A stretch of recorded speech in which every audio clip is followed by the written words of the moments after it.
Yeah, so I'll just repeat it for the recording. Yeah, so positive photoresist is if you have a photoresist, you expose it to UV, and you use a solvent to dissolve it, and if it dissolves easily in the sense if the solvent is meant for dissolving and it dissolves, then that's what's called a positive photoresist. So a negative photoresist would be if you expose it to UV, then that does not dissolve. That's in the processing language, it's just a nomenclature. I mean, there's no physics behind the naming. Uh, so and typically people use the for positive photoresist. So you expose it to UV and you use a solvent and it dissolves it. Okay. And I talked about oxidation a lot yesterday. So that's if you take the silicon and raise it to a really high temperature, expose it to oxygen, it forms SiO2 and it just keeps growing like that. So silicon also just keeps growing into silicon dioxide if you pass oxygen over it. So that's what's called the oxide growth. So you take pure silicon and you pass oxygen at a very high temperature, it starts oxidizing. Which if you just keep it in the open, actually, that's what I was saying. If you keep it in the moisture, it'll grow, but obviously it'll grow at a lot slower speed. So doing it at a high temperature just expedites that speed basically, and that's what I kept referring to as oxide growth and all that. Etching is so there's two types of etching you saw yesterday, but essentially it means that you're removing the unwanted element using either liquid or ionized gas etchant. So like for example, yesterday you saw if I wanted to do NWell, I first did the photoresist, etched the photoresist, then I used a etchant to, sorry, first you did silicon dioxide, then you did photoresist, then you expose the mass and you remove the photoresist, then you used actually etchant to remove the silicon dioxide, and then you did your ionization because the silicon dioxide actually acts like almost like a mask to it. Okay, so that's kind of like a two-step process. Diffusion, I think I showed you. So once you're like, for example, I showed you in NWell, once you have exposed the silicon part of it, then in order to form an N-type or a P-type, you raise it to a high temperature and expose the ion or the donor or the acceptor ions, and it slowly diffuses into the thing. And the ion implantation is the high-speed, high-energy bombardment of silicon with donor or acceptor ions from, if you remember, I showed you that particle accelerator. So you accelerate these ions and bombard it to your silicon um, wafer. CVD is chemical vapor deposition. So a lot of the a lot of the materials which needs to be patterned, they're actually deposited using this chemical vapor deposition. So what they do is they make a gaseous mixture out of it, like polysilicon. Polysilicon, what they do is they make a gaseous mixture out of it, and then that vapor is slowly deposited layer by layer by layer, and it forms a thick layer of polysilicon. For metal, it's actually a CVD process, but it's known as a process known as sputtering. So what they do is they take at a very high temperature, they melt metal. For example, aluminum, they'll melt it, and they bombard high energy electrons into it. And what happens is then the metal just comes out, as atoms out of that, and it becomes almost a gaseous mixture and starts depositing on top of your silicon dioxide to form the metal layer. So these are mostly, probably the five main sort of primary process steps which are used in processing. So, I thought I'll just explain the nomenclature because a lot of people were sort of asking about, yesterday. Okay, any questions? So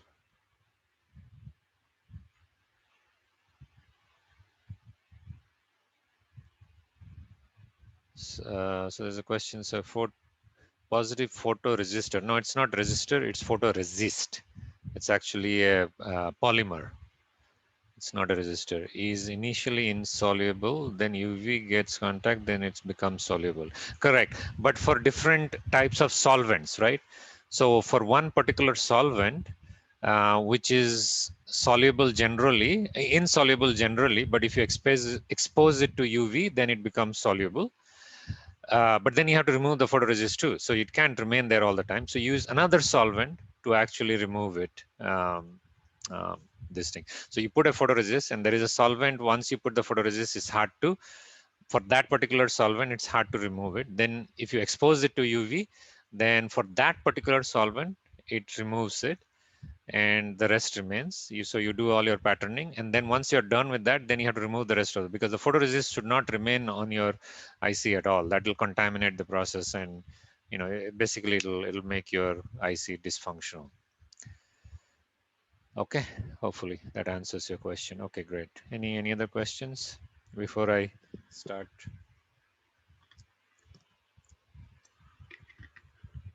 Please send your messages to everyone, so that way everyone can see actually the questions.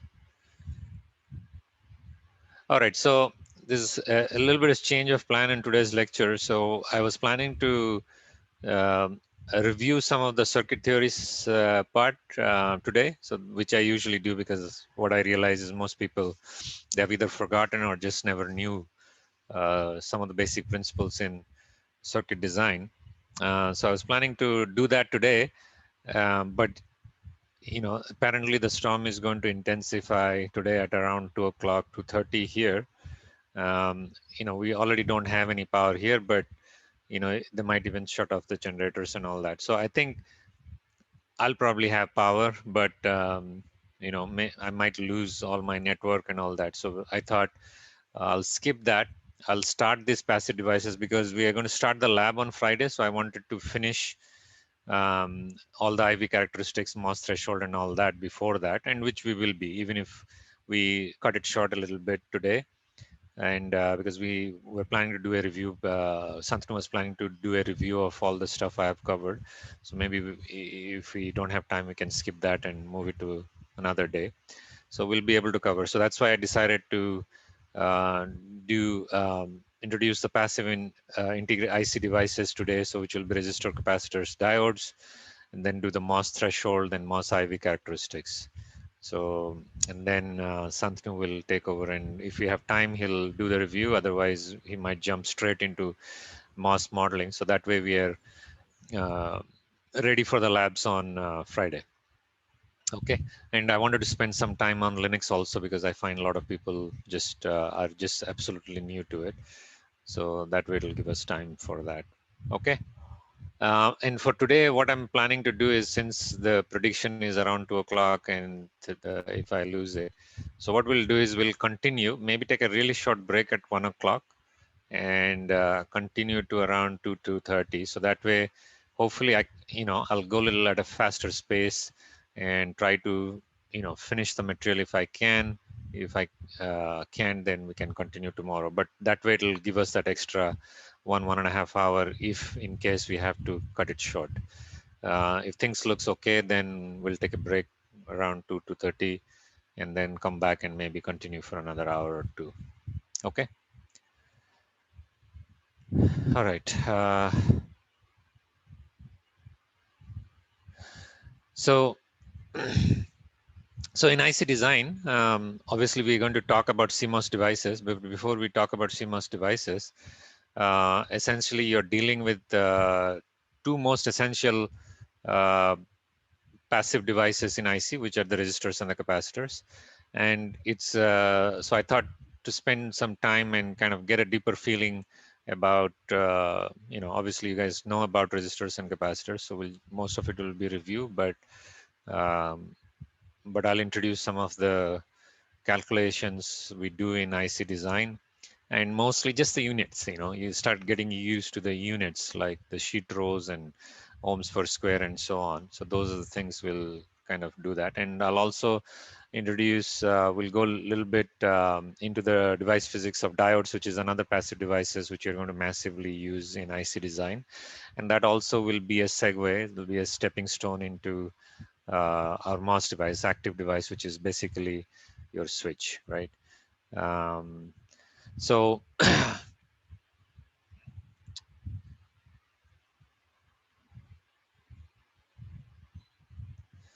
yeah, so like I said, the passive IC devices, we're going to mostly talk about resistors and capacitors.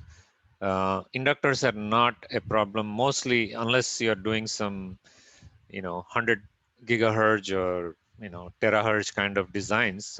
Inductor is not an issue because just the distances are so small. You're talking about micrometers. So the inductors usually don't come into pictures, but the capacitors and the resistors do. And then, we'll do a lot of calculations today in the lecture. So they'll kind of make it clear uh, why they are important.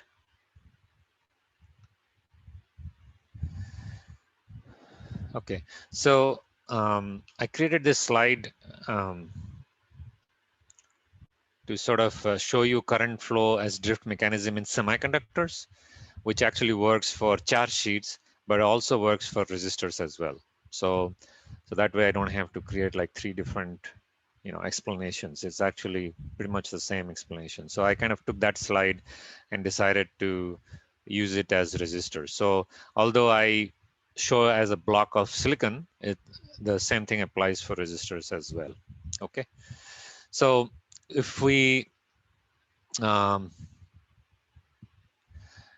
if we take a block of, so I say, like I said, here I've taken it as a block of semiconductor, and I've shown you some doping concentration. Don't worry if you don't understand doping concentration. So uh, we'll kind of deal with it later today in the lecture.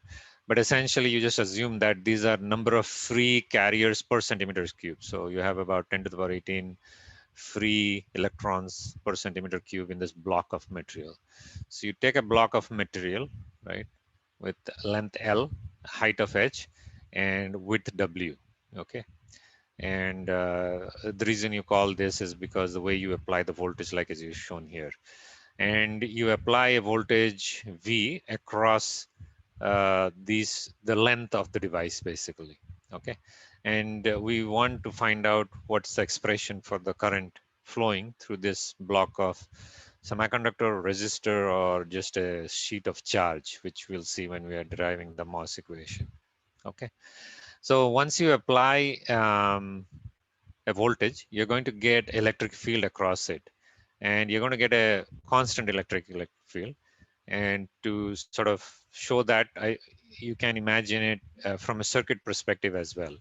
So we are trying to find out the resistance of this material, but since it is a homogeneous material, we can obviously assume that it is a continuous series of resistances. So for example, let's say the resistance of this block of material is R, and if I divide them into 4 pieces, then they're essentially R by force, R by force, R by force, right? And then if you use your voltage division rule, then obviously this will be 3V by 4. This will be half of the potential difference, and this will be V by 4, and so on. So you can see that the potential is actually spreading linearly across this material. So if I plot it and if I join the line, then it is spreading linearly across this material, right? And the electric field is basically the negative of the derivative of this slope. And if I plot it, it's just a constant across it. So basically the electric field is whatever is the slope of this potential in this block, right? And if you have free electrons and if you have electric field, then it is going to have a force on it, right? So that electron is going to experience a force, which is Q times E, right? And if you use your classical mechanics, then that's whatever is the effective mass of an electron times acceleration. That's your force on it. And obviously it'll start accelerating. But obviously it's not going to keep accelerating and reach some crazy velocity, uh, because it is going to keep banging against the lattice of this material, whatever the material is, semiconductor, resistor, or a sheet of charge. And so it's essentially, it'll be just a, back and forth, like a Brownian motion kind of a motion. And so what happens is effectively instead of accelerating, it'll keep banging back and forth. And if you take a slice and you look at the speed of the electrons passing through it, you'll see average speed of these electrons, which is let's call it Vd, V sub of D, and that's also proportional to E. It reaches some limit, and in the short channels in the present very low technology nodes, like starting from 100 nanometers, 65 and so on, you see those saturation point come in your device operation. We'll talk about it sometime later in the later in the course. But for now, assume that it is purely proportional to the electric field, and that proportionally constant in semiconductor, it's called the mobility of your electron. In resistor, it is the resistivity. So this is basically your resistivity of your electrons. So essentially, it tells you how resistive your material is, and that tells you if the velocity is going to be higher or lower, right? So it's almost like a terminal velocity of a skydiver, right? So when a skydiver jumps out of the airplane, it experiences the acceleration g, right? So you get this force, which is m times g. The acceleration is the g of your Earth. So it'll keep going at a really high speed, but at some point the friction of your air will balance this force, and you reach a terminal velocity, right? So you can assume that this is your terminal velocity of a skydiver, basically. Okay, and the proportionally constant is called mu for a semiconductor, resistivity for a resistor. And okay, all right. So now, in order to calculate the current flowing through this block of material, let's take a slice, a very small length dx, and the current I is going to be the amount of charge flowing through it per unit time. And it's obviously going to be same everywhere because the KCL is valid, right? Because whatever current is flowing here, it should flow here, because whatever flows in should go out. That's your Kirchhoff's current law. So if we calculate in any slice here, that is true for the entire slice, obviously. Okay. So, and we can divide this as the average current is the charge per this unit length, right? Whatever the total charge you have per this unit length, and the velocity of the electron, which is dx over dt, which is this Vd, right? And this Vd is mu times E, or the resistivity times the electric field. So so what you just did, you did a separation of what's called variables, right? So you wanted charge per unit time, but you essentially did charge per unit distance, and then you did unit distance per time. So that way, it divided it into a charge per unit length times the velocity of the electrons, because those are what's available to us. Charge per unit time is what we want to derive. Okay.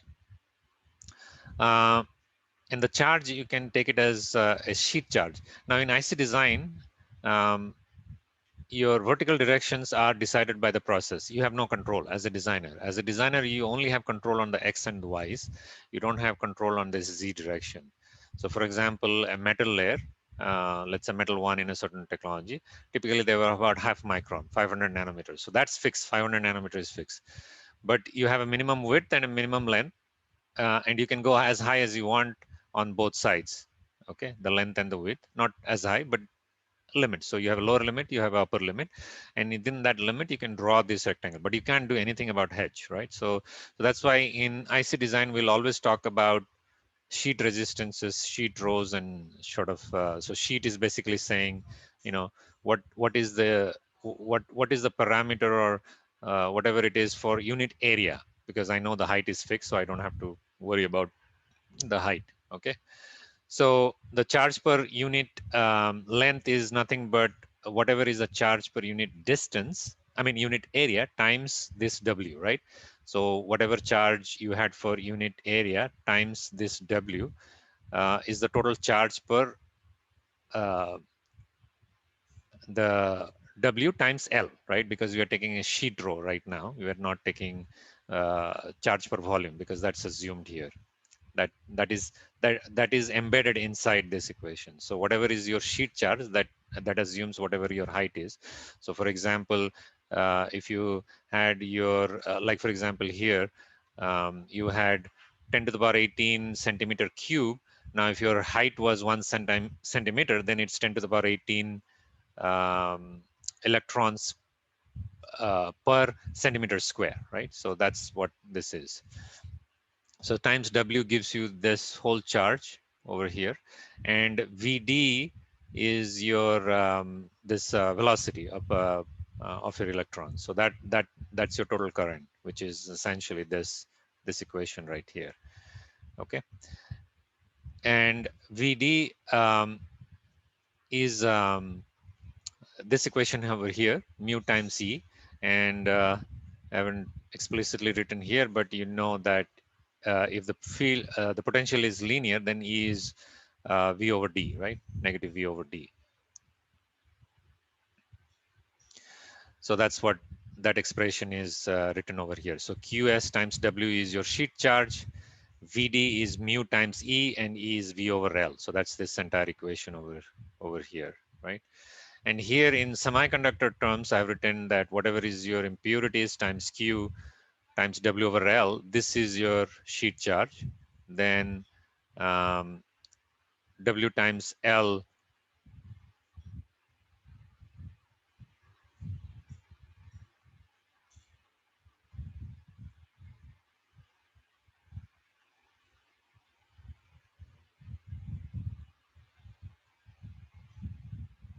just give me a second here. So ND times sheet row. Yeah, sorry. So yeah, QS is ND times Q times L over the area, which is W over L, times W is what you're trying to get the total charge in this slice over here. And that's ND times Q times H. These terms, just bear with me. When you get to the semiconductor, it'll make more sense. But assume that that's your seat charge density, right? And if you expand this equation now, you're getting V equals to 1 over, that was I equals to this. So V is, because I'm trying to write it as a term R. So it is 1 over QS times the mobility times L over W. Okay. And obviously this is a proportional element to your current. And essentially that's your uh, um, uh, V equals to IR. So this whole thing is the resistance of your element. Okay. And this can be written as sheet row. Like as I said, in semiconductor, we always talk about sheet resistances and sheet charge and so on, because the height is fixed. So we can write this as the sheet row of this block of material times L over W. So this is a process term here. So whatever your process using, let's say you're using poly or aluminum or whatever it is, that material decides what this sheet resistance is. And then this is under the designer's control. They can increase or decrease the W over L, and that decides your total resistance between it. And you can see that it is proportional to L. Kind of makes sense, because if you increase this L, then the resistance increases, because this electron takes linearly that much time to reach there. So your unit charge, charge per unit time is going to increase. If you increase W, obviously your charge per unit area increases, not charge per unit area, but total charge increases for this resistor.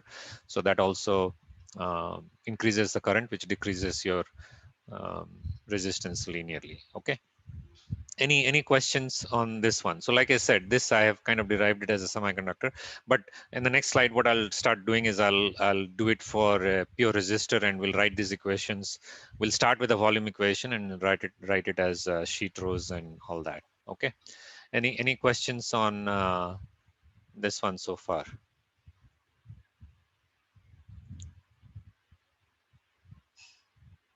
So essentially what we did is we derived the current equation, a resistance equation for a block of either semiconductor, resistor, or a sheet of charge, like as I said. And so the derivation shows you that it is whatever is the resistivity, sheet resistivity of that material. And it was volume, then it will be volume resistance divided by the thickness of it. And we'll write it in that in the next one. Okay, so there's one question. So, but if we increase H, resistance must reduce. Why are we taking sheet? I didn't understand the question. Can you unmute yourself and ask the question? H is fixed, so sheet actually contains H in it.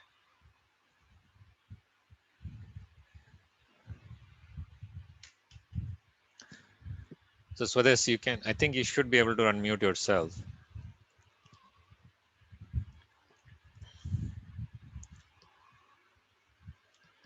I thought you should be. Okay, hold on a second.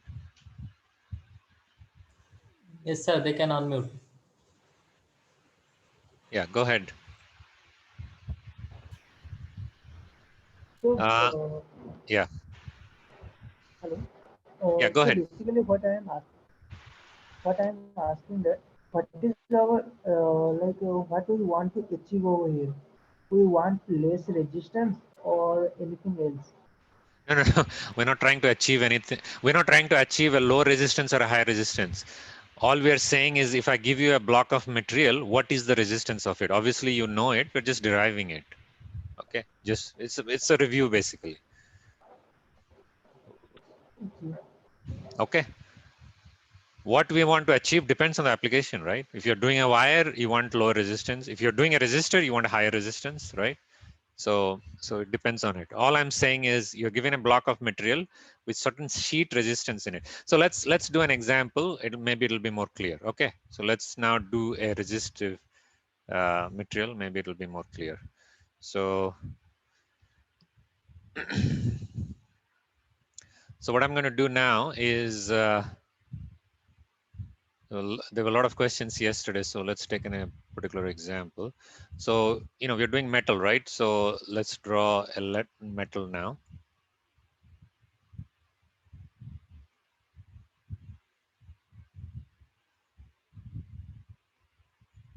And we're actually going to give, so this is aluminum. Okay, let's say aluminum.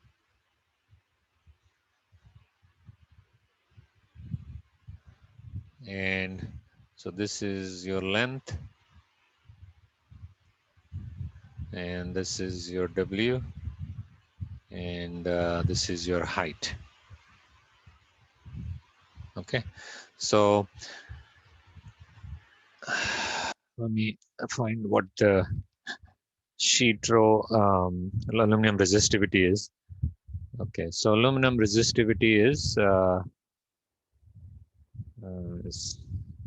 equal to 2.7 micro ohms centimeter, and it's easier to do everything in micrometer in IC design. So I'll convert this into micrometer. So I'll multiply this. What is 10 to the power 4? So this will be 27 milli ohms micrometer. Okay. So this is the resistivity. So this is equal to rho of aluminum. Okay.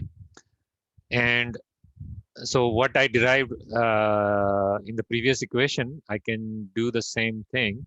So I did rho sheet, right? Sheet times L over W. Rho sheet is nothing but the resistivity of aluminum divided by the thickness. Here it is H times L over W. Okay. So Sumant, your question is why are we increasing H? That what I'm saying is that this is fixed because the H is fixed by the process, and aluminum rho is obviously aluminum rho, and this is what the uh, dependency on L and W is. So your question is, what are we trying to do? Well, we're not trying to do anything yet. It depends on your application. All I'm giving you is an expression and showing you how to calculate it. If it is a wire, it is a really long length wire, then you want to reduce the resistance. You don't have any control on this one, right? This one, you don't have any control. You just have control on this one. So let's do a calculation. So we have, let's say L is equal to 10 micrometer, W is 1 micrometer. So this is like the old 1 micrometer technology. And typically this thickness is about 0.5. Normal metal. Top metals are very thick. They can be 1, 2, some of them are 10 micrometer thick, but typical routing metals are about 500 nanometers, so 0.5 or 500 nanometers or 5,000 angstrom, right? Whatever unit. And start getting used to these units, right? So these units are very, very common in IC design, so you want to get used to them. Okay. So if I want to calculate the resistance for this, then it's what did I say? 27 milliohm micrometer.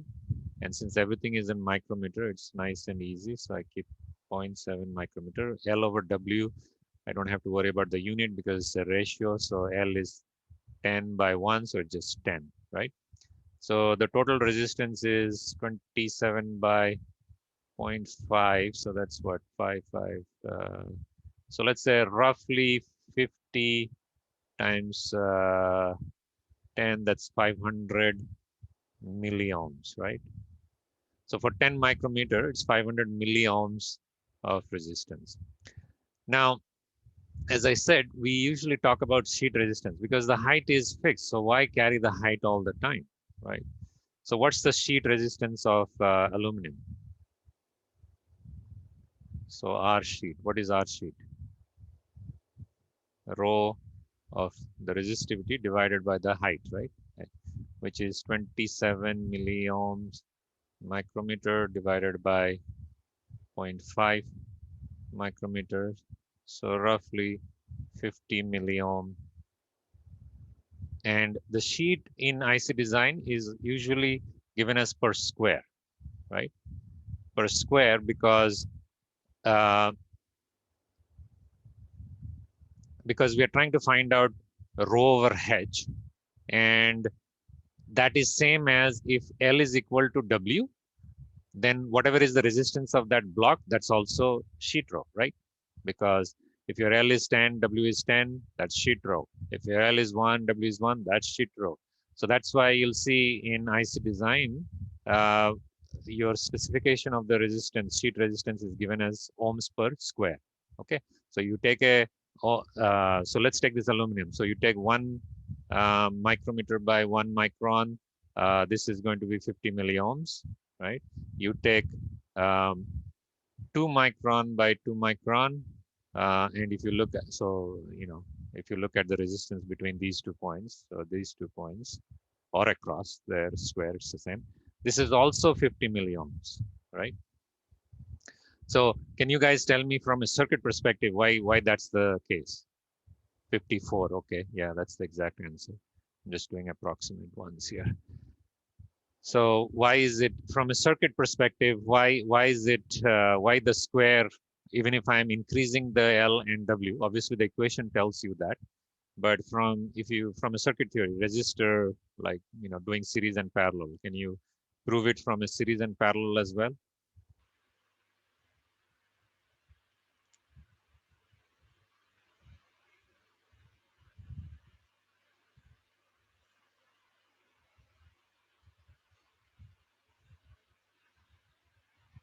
Anyone?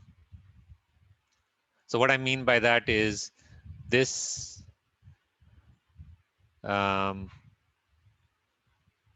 This is some resistance R, right?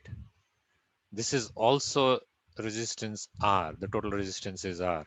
So how did we get from here to here? The dimensions are completely different. Obviously, the L over W tells us that it'll be same. But, this is essentially what? 4 of these unit resistors, right? So you have R, R, R, R, which is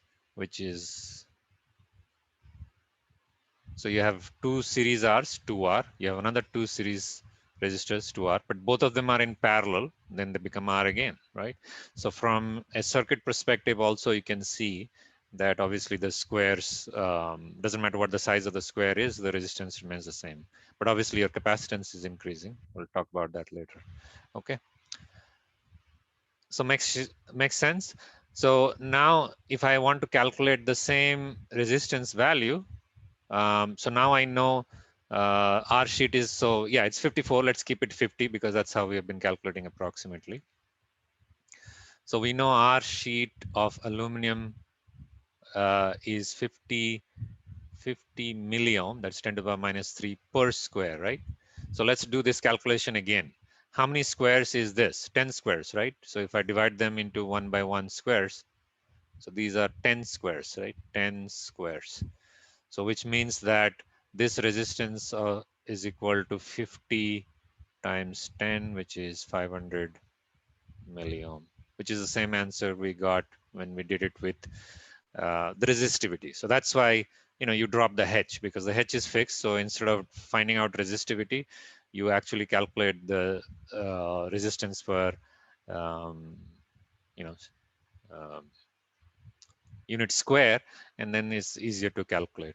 Okay. And now what if I do um, 0.1 micrometer long, same 10 micrometer long, 0.1 micrometer wide, and 10 micrometer long. What is the resistance of this quickly? Same aluminum.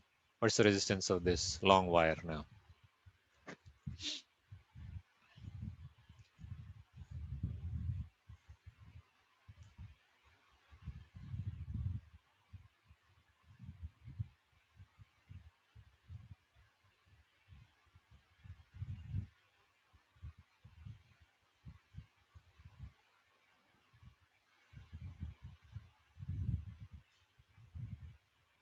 So you know it's 50 milliohm per square, right? How many squares? 100 squares, right? 10 by 0.1. So you get 100 of these squares. So that's 5,000 milliohm, or it's 5 ohms. It might seem, yeah, Swami, you're right. So it's 5,000 or 5,000 milliohms. You've written just 5,000, but 5,000 milliohms. So it's 5 ohms. So you can see you went from, so 500 milliohms is 0.5 ohms, and you went 10x by reducing the width to this thing. And 5 ohms for a 10 micrometer is a huge resistance in IC design, right? Because your caps are small. If you have this 5 ohms, your delays are going to increase. And this is only 10 micrometer long. If you have a 1 millimeter by 1 millimeter chip, sometimes your routes, one of your routes could be as long as 1 millimeter, right? So this is huge. So you can see, so this was your old 1 micrometer technology, right? In 1980s, late 80s. And the 0.1 is basically 130 nanometer, which is in 2000, I would say 2005, right? So as your technology is scaling, you can see that your routing resistance is increasing a lot. And that's one of the biggest challenges in routing. Like yesterday, I was saying that in present technologies, the routing is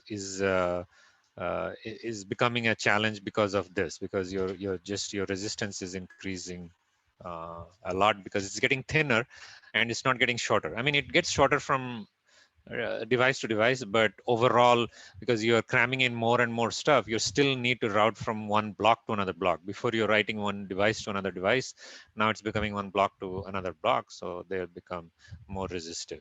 Now, of course, you can make uh, the thing wider and do it, but then once you make it wider, you're just taking away a lot of area, and then you're not it's of no use then. I'm not saying it's of no use, but you're basically taking away real estate to do that. Okay, so clear, everyone? So just give you an idea, like, so yesterday someone was saying that why use tungsten.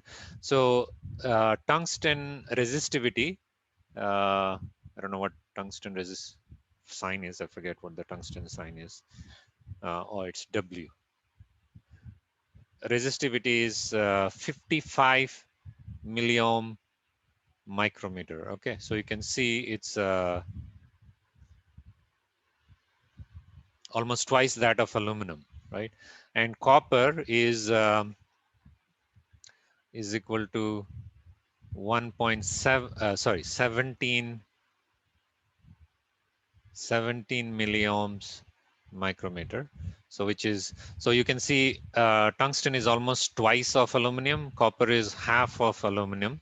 So you would want all your vias as well as your wiring done with copper, right? Because then the resistance will be smaller. But like as I was saying yesterday, copper has a problem of contaminating silicon dioxide. So if you put copper, that's why people were not using it before. But now they have found out a way where they actually take copper and clad it, like put some titanium, like sort of a shield around it, so that way it doesn't contaminate buffer. But obviously these are expensive processes. So for cheaper processes or most vanilla CMOS process, it's still aluminum and tungsten. And for newer processes, it's all copper now actually. Okay, so we'll do actually an entire like inverter routing calculation, and kind of you can see the effect of it, and then we'll look at a data sheet and see if at least we are calculating in the ballpark or not. Okay, any questions on this resistance calculation? So it's pretty simple, right? So typically if you're given a volume, then it's the resistivity times L divided by the thickness divided by the W. Obviously thickness, if you keep increasing, the resistivity decreases, because again your number of charge per unit area across is increasing. So that's why increasing the height will decrease it. Okay, so any questions so far?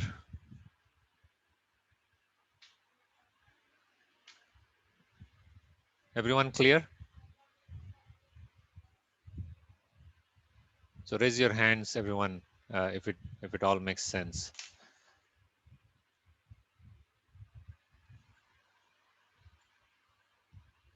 Okay, good. Might seem all trivial and repeating, but trust me, I see a lot of people who just give them a simple they do a layout and you ask them like, is this going to have a routing problem, and they just don't know where to start.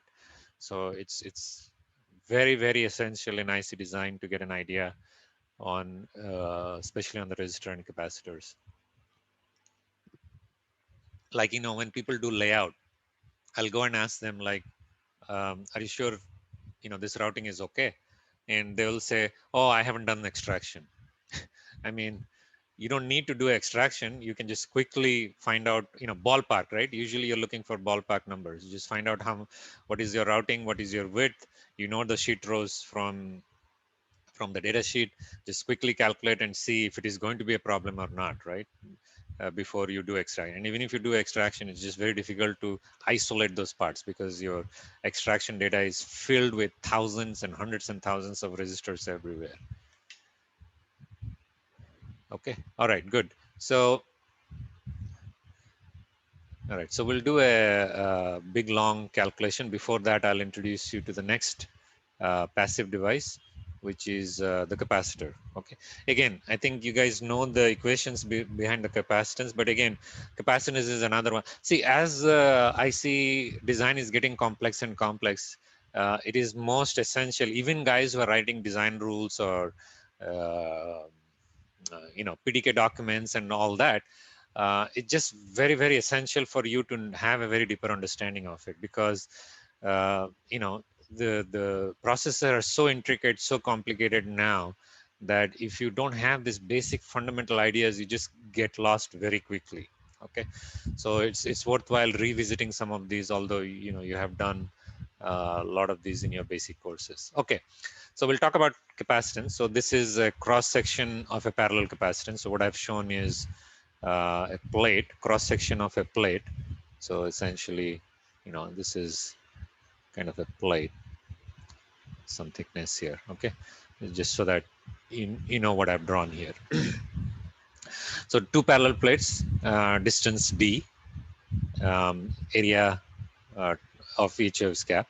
Now what you do is you put charge per, and sigma is basically charge per unit area. So you put some sigma positive charge unit area on the top plate. You put exactly the negative amount of it minus sigma, which is charge per unit area on the bottom plate. Okay, you do that, then what you're going to get is you're going to get electric field between these two plates, because the electric field which emanates out of the positive charge are going to get terminated in the negative charges, right? And you're going to get electric field in between these plates. And you can calculate this electric field by using the Gauss's law, which is basically tells you if you take a volume, any volume anywhere in a space or in material or anything like that, or in this case it's a vacuum, you take a volume, enclosed volume, and then the electric field, the resultant electric field, it's a vector, so you add all the electric field, so there will be positive, there will be negative, you add all the electric field coming out of the normal to the surface of that volume. If you add it, it's proportional to the total charge inside that volume. If there is no charge, then no electric field. If there is a certain amount of charge, then you're going to get a resultant electric field out of that volume. And that proportionality constant is your permittivity of space, right? So that's the electric field which is coming out of this thing. And Gauss's law is obviously one of the four Maxwell's equations, which is, if you remember your Maxwell's equation, it is the divergence of E is equal to rho over epsilon naught. That's the same thing. Um, so that's the electric field. And because you have electric field, you're going to have a potential difference between those two, or you can, put it other way. They're obviously reciprocal. So if you apply a potential, you're going to get electric field, or if you have a charge because of the electric field, you know that there's going to be a potential difference between these two plates, right? So you're going to have a difference in this potential between these two plates.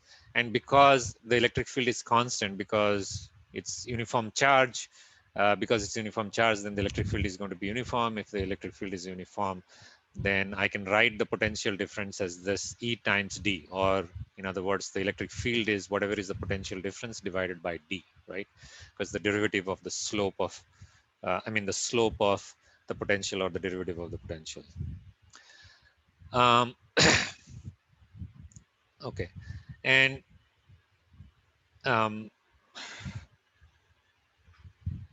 and this E, if I substitute, so you've calculated the electric field as sigma over epsilon. So all I've done is I've uh, calculated sigma over epsilon as your electric field and substituted it over here.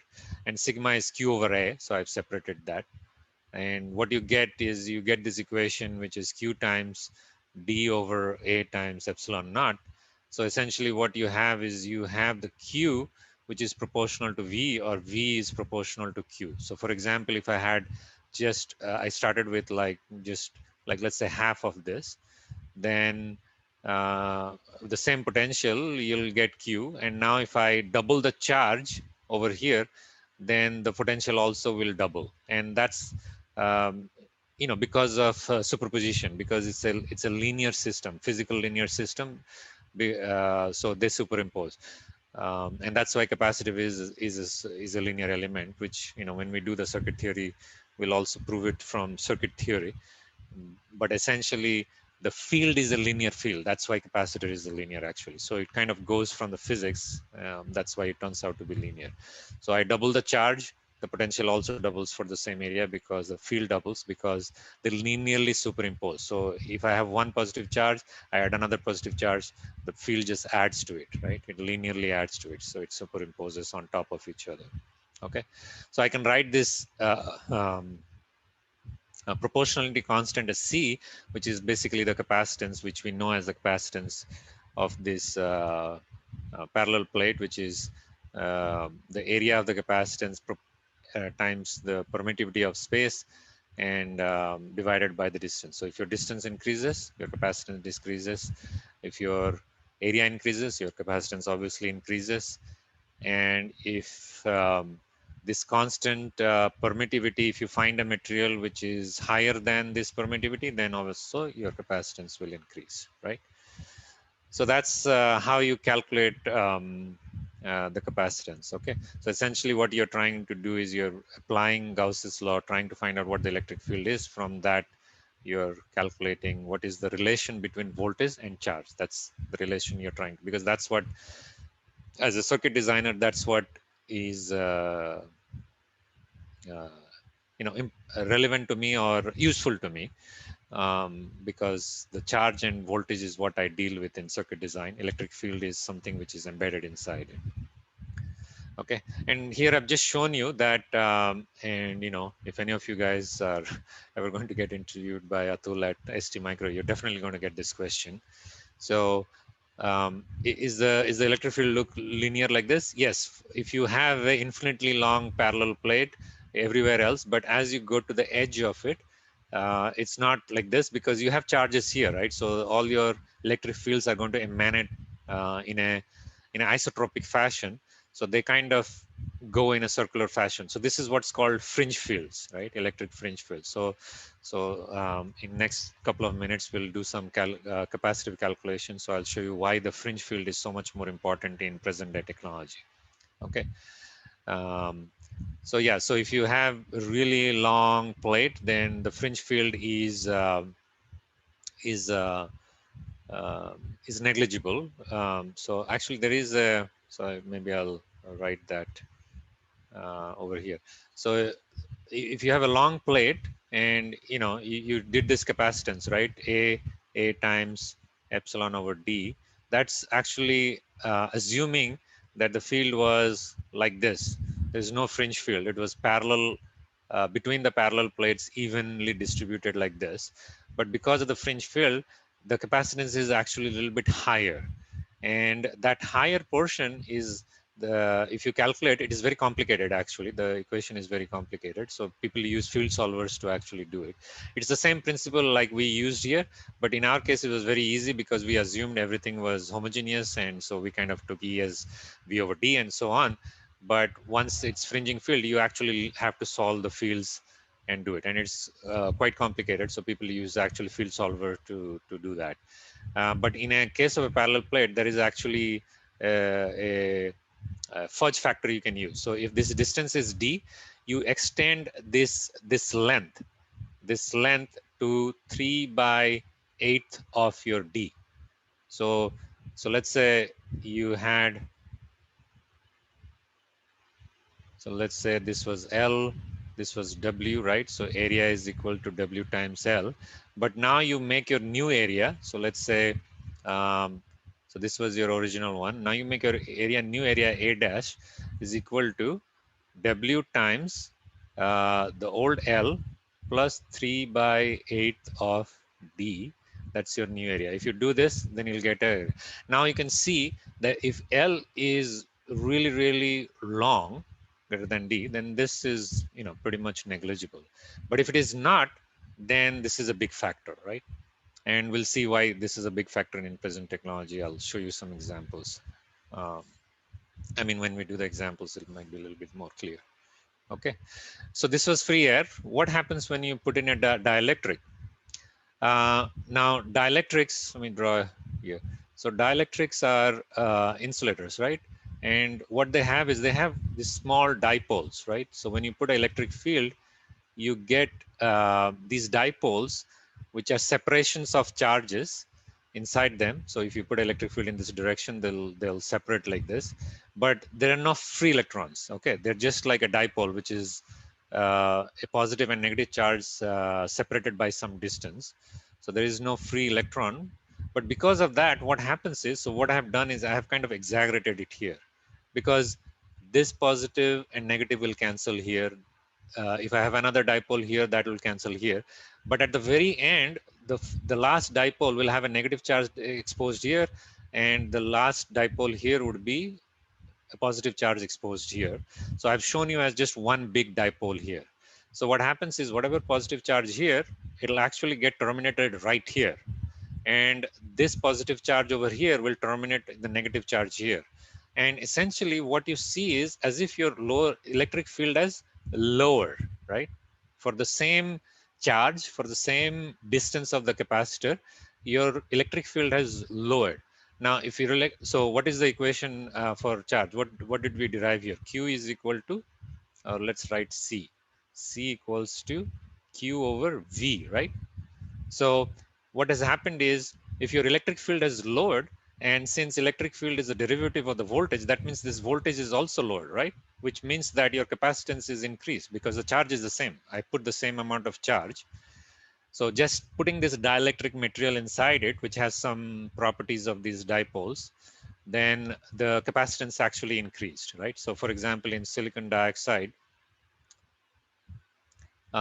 it's this epsilon you actually multiply with some factor k, which is roughly equal to 4. It's 3.9 something, but it's so in other words, if you had two parallel capacitors, same distance, and you got some capacitance, so let's say 1 femtofarad, you put a dielectric in between those two plates, then that capacitance will go up by 4 femtofarad.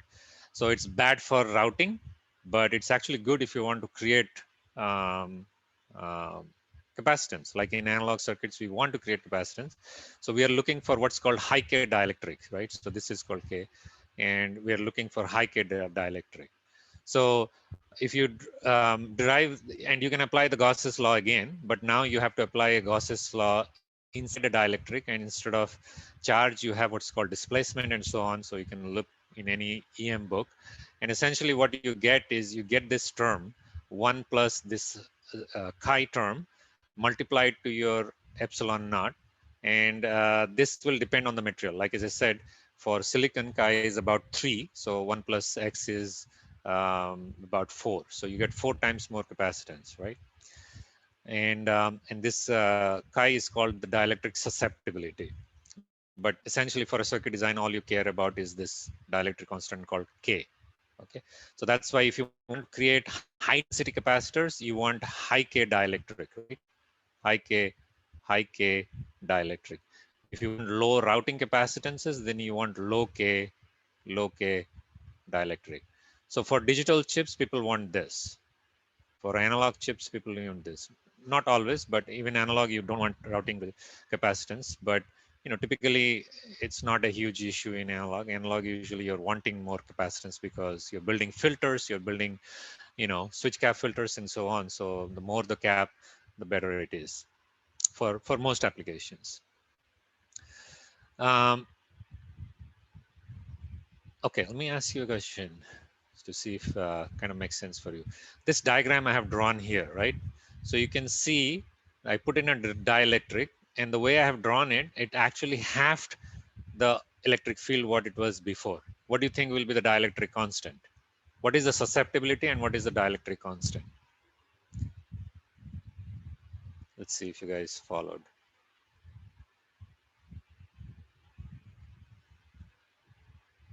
So like I said, I had these two parallel plates and it was vacuum, and I got some electric field. I put this dielectric because of the dipoles inside the dielectric. It actually, which diagram? Okay, are you guys able to see my slide? 1 second. Yes, sir. Yes. Okay, so this is the diagram I'm talking about. Let me just erase some of the stuff here. Okay, so basically what I'm asking is, I had two parallel plates, right? I put this charge and I got all this electric field, right? And you can see the way I've shown it, I put the dielectric in, and you can see, like, because these gets terminated in these dipoles here, you pretty much get only half the electric field flowing through the dielectric now than it was before in vacuum. So what I'm asking is, if that is the case, what is the dielectric constant of this material I have just put in?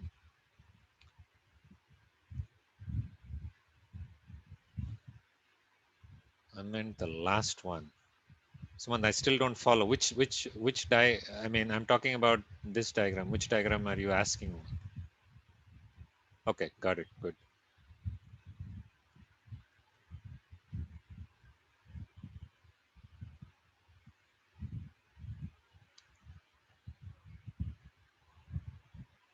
So first think about, if your electric field became half and your charge is the same, what happens to your capacitance? So your capacitance initially was C. Now your electric field is half. So what did I say? Your voltage will become, if your electric field is half for the same amount of charge, your voltage will become Okay, 2C, 2C, double. Okay, I'm asking about the dielectric constant. I think you guys are answering the capacitance, which is good. I think you guys get it. So it's double the capacitance. So which means the dielectric constant is going to be what? So dielectric constant is a number. You multiply that with epsilon. So if I'm just asking you the epsilon of the material, then you would multiply with epsilon naught. But I'm asking you just the relative dielectric constant. So what number I multiply with epsilon to get the final value of the capacitance?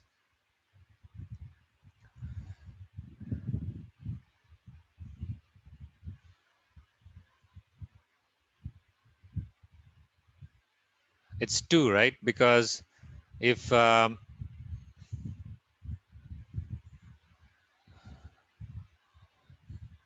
so when I started just with the parallel plate capacitor, so C was equal to A times epsilon over D, right?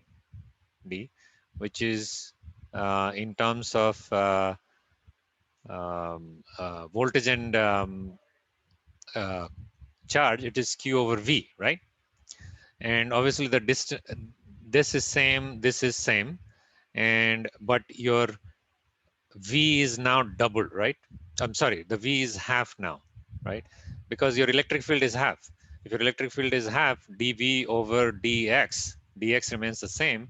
That means the voltage also across the capacitor is half. So now this is V by 2, which means now the new C dash is equal to 2C. So, and if this is C, then it is A times some K times still epsilon naught over D, because A hasn't changed, D hasn't changed. Obviously, epsilon is not changed, but this now should be what? 2, right? So this material I have put in, it has a susceptibility of 1 or dielectric constant of 2. Did that make sense, guys? So it's the equation, I'm just showing you, why, or the reason behind why the equation is what it is. Okay, good. Any, okay. All of you raise your hand who understands so far what happened.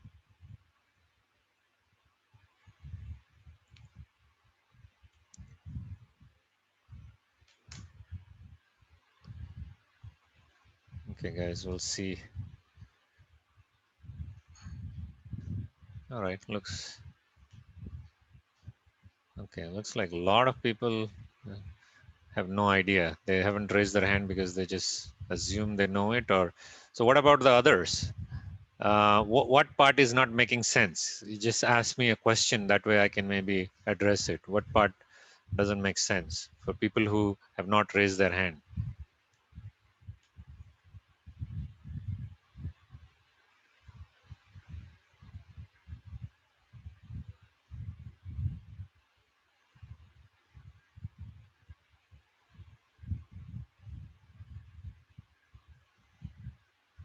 Slowly people are raising their hands. Okay, maybe let's do an example and hopefully that'll be clear, and then I'll stop again and ask you the question. Okay, so this says the D part didn't get it.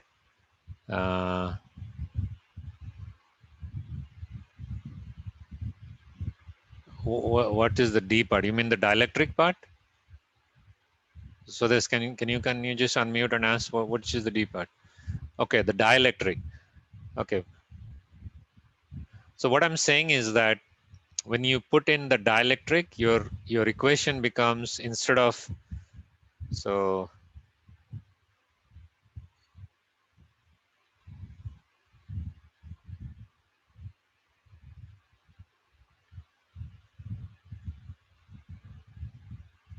yeah, okay, so I think some people are having storm problem. Yeah, go ahead and just make sure you watch the videos, and we just have to keep continuing.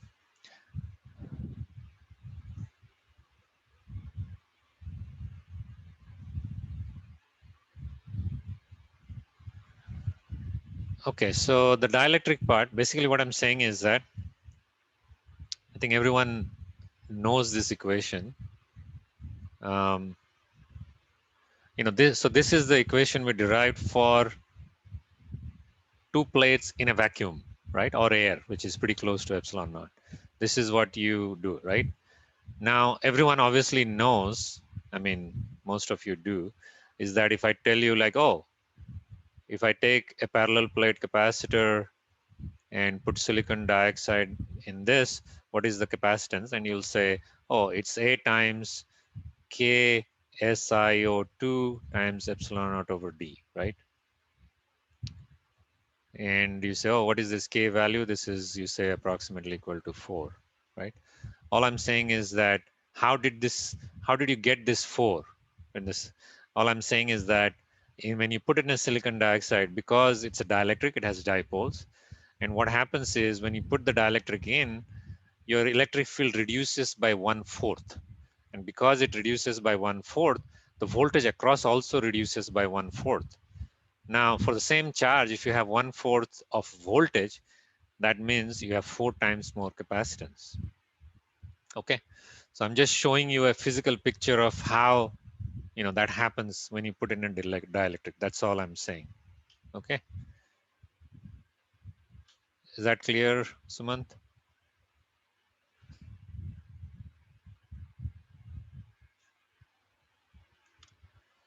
Oh, sorry. So this, I think it was where this was the question. All right. Okay, let's do some exercises. Uh, and while I'm doing live, you guys also do side by side. That's the only way you're going to get all this. Okay, the more you do it along with me and follow, the faster you're going to learn. Otherwise, you know, you just have to go back to the lecture, and then, you know, after 4 years, suddenly you'll be doing layout and like, oh, I remember somehow to do this. I don't know how. Because these are simple principles and steps to do. So just do it, and it'll be a lot easier for you to do the calculations. Just give me a second.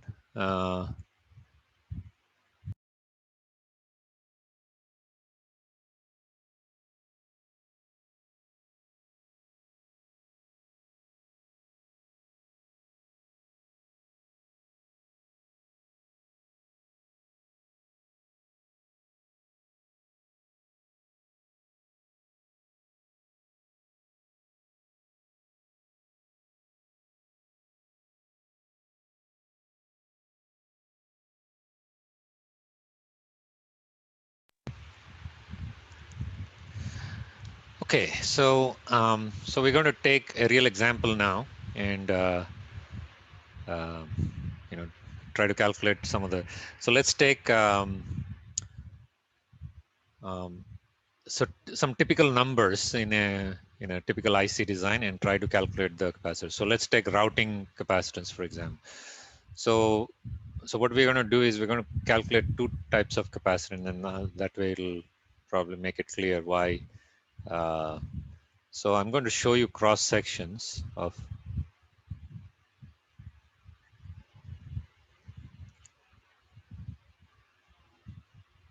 So I'm just showing you the cross section. So I'll not draw this after this, so that way you just get an idea. So I'll draw. So let's say this was metal 1, I mean metal 2, the second level metal, and you have metal 1, this sheet of metal underneath it, right? So we're going to calculate two types of capacitance. So like I said, I'm not showing you the entire 3D of it, but these are all you know, kind of wires like this. Okay, and so this is metal 2, this is the first level metal, and a typical distance between these two. So you remember, right, yesterday when we were doing processing, we do metallization, first metallization, and then we fill silicon dioxide to isolate all the next level of metal, right? So this will be all silicon dioxide, right? Silicon dioxide before we do it, before we deposit the metal too. And the typical distance, this is 0.5 to 1 micrometer. So to keep our calculation simple, we'll make it 1 micrometer, right? 1 micrometer is you know, it's a 1,000 nanometer or 10,000 angstroms, right? That's the typical distance between this. And let's say this is 1 micron technology, so we'll keep uh, the width to 1 micron here, and the typical height for this is usually about, like I said, it's 0.5 micrometer. Okay, so that's a disk. Now we're going to get two types of capacitance here, and let me just elongate this. Actually, kind of three types. So let me just extend this as well, right? So we're going to get a parallel plate capacitor between uh, this M2 and this M1, right? So we're going to call this CPP, let's say, and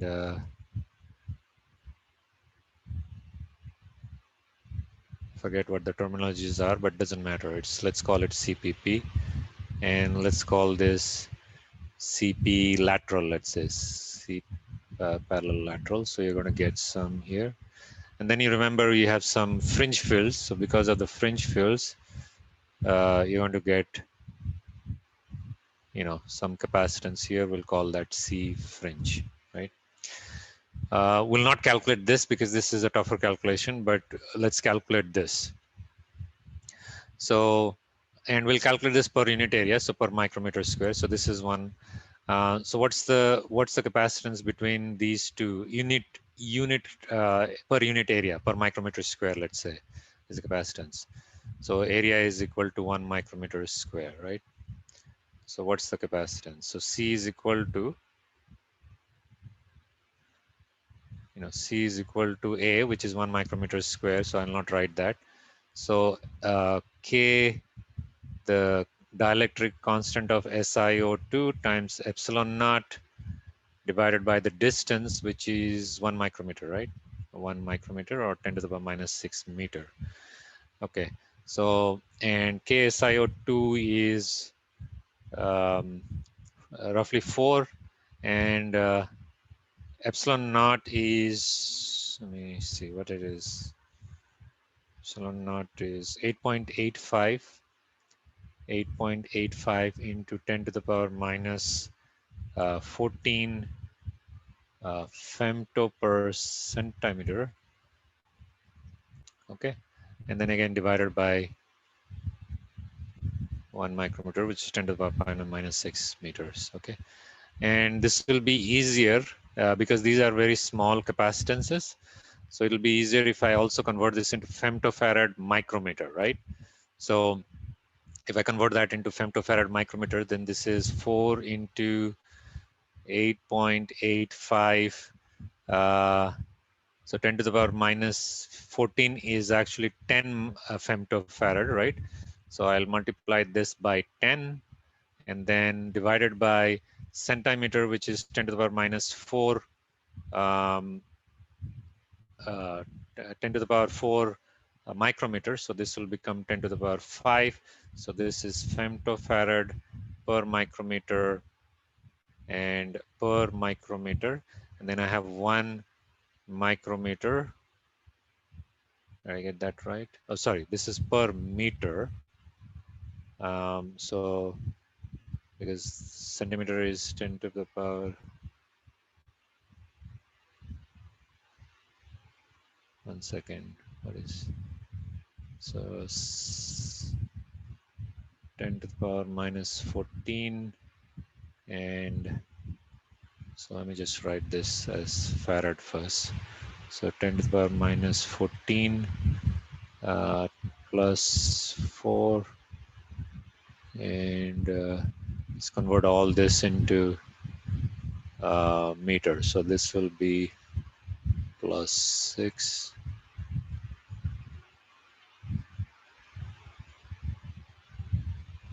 So that's 4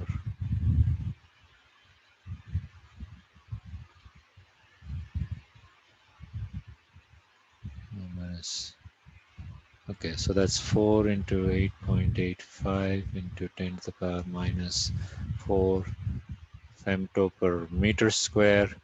And I can write this as 4 into 8.85 into 10 to the power minus 4. Then meter square is 10 to the power 12 micrometers square. So that's minus 12.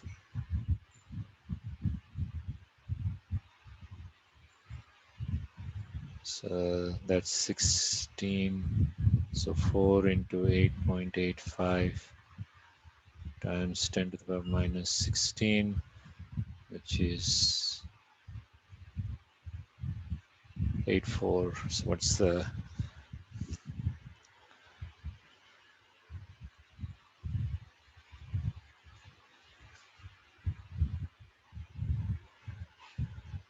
4 into 8.85 is 35. 35 into 10 to the power minus 16. So that's 3.5 femtofarad per micrometer square. Yeah, that sounds high. Let me see. 4.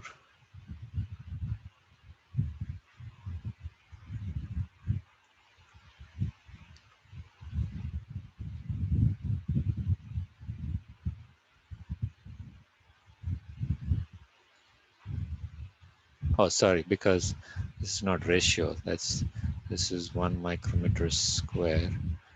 So it's 10 to the power minus 6. It's 20. Okay, sorry. My bad. Give me a second. Just let me rewrite this again. Yeah, I actually took it as unit square, but it's still micrometer square. So that's why my units are all off.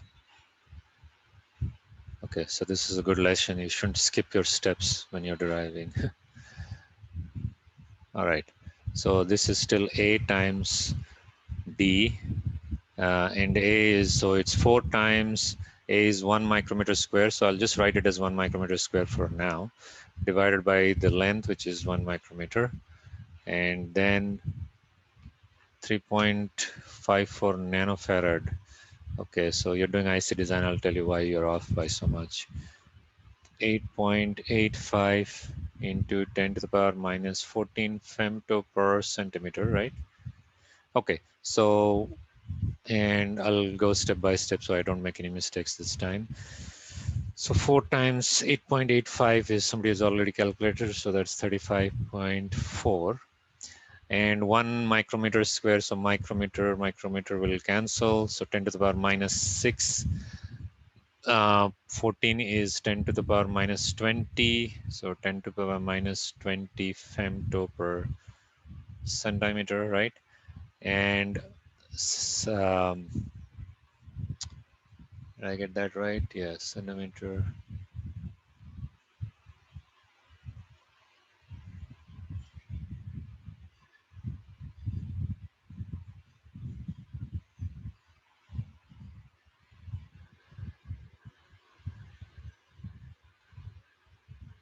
One centimeter is 10 to the power minus 6 micrometer.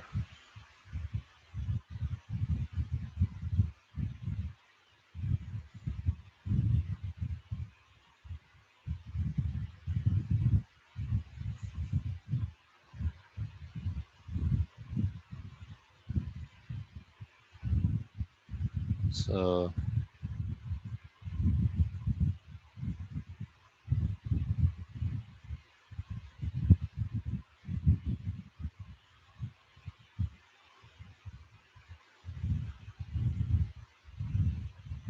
minus 6. Yeah, I don't know why it's coming as 26. Okay, let me write it down. 35.4.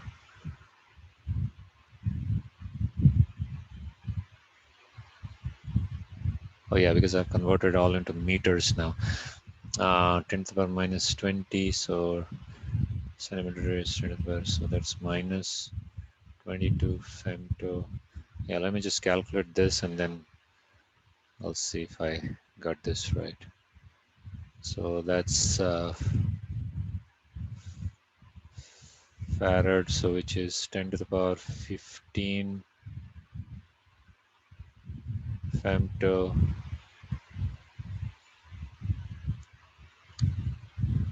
and meter is 6, so minus 6, so that's 9.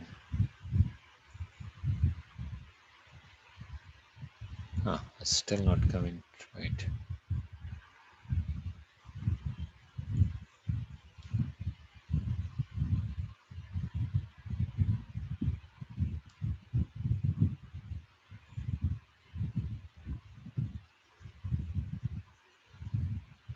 Okay, let's try again. Well, I kind of know the order of magnitude, that's why not, so it's not nanofarad, by the way, it should be a attofarad or femtofarad. So K SI2 4 times, that's 35.4 times,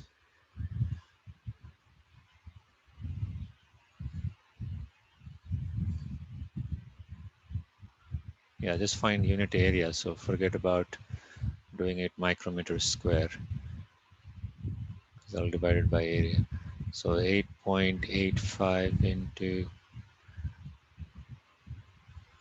so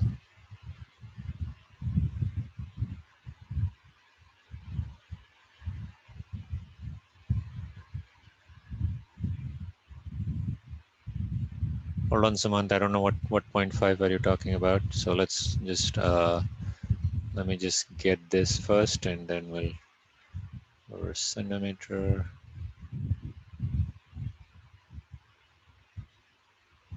Sorry.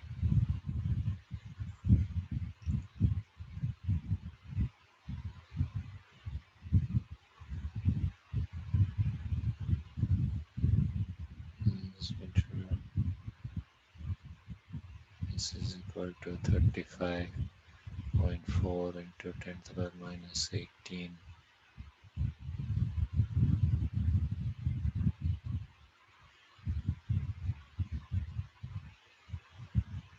Error per micrometer square root of farad. Okay, I think finally got it. All right. So so we're trying to find out just the parallel plate cap, right? So this cap. We are ignoring fringe field for now, so don't worry about the fringe field. So I think someone, you might be talking about the height of 0.5. I'll come to that. Okay.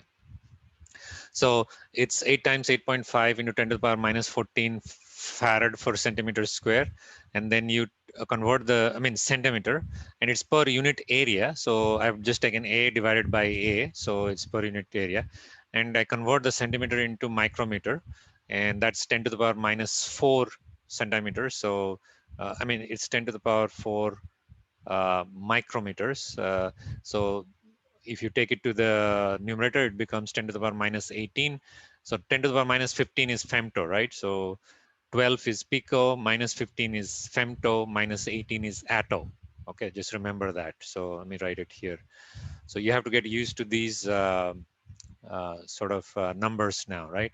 So you're used to picofarads, right? So 10 to the power minus 12 is pico, 10 to the power minus 15 is femto, and 10 to the power minus 18 is attofarad. And obviously minus 9 is nanofarad, and minus 6 is microfarad, and so on. So that's this cap per unit area, right? So if I have 4 micrometers square of area, then it will be 4 times 35.4 attofarad per micrometer square. So that is this cap. Now let's calculate the cap from sidewall to sidewall. Okay. Now that I know per unit area what the micrometer square is, I'm going to use this number now even for the sidewall, because it's still SiO2, right? So I don't have to do all these calculations anymore. So the unit area is still the same. So if I want to calculate the I'm sorry, it is going to be different because now I have distance between them. So if this distance was 1 micrometer, right? Because in a 1 micrometer technology, this is going to be the same. Then the unit area capacitance is also going to be the same, which will be this, right? So let's take a length of uh, 10 micrometer. So let's say this wire was 10 micrometer. Then what is going to be this CPP? What is CPP? This capacitor, which is from metal 2 to metal 1. This is going to be what? 35.4 attofarad per micrometer square. And how many micrometers square do I have? 1 times 10, 10 micrometers square, right? 10 micrometers square. So this is going to be 35.4 times 10, which is 354 attofarad, or equals to 0.35 femtofarad. So you can see the bottom plate cap is pretty small. It's not very huge, right? And what about the sidewall cap?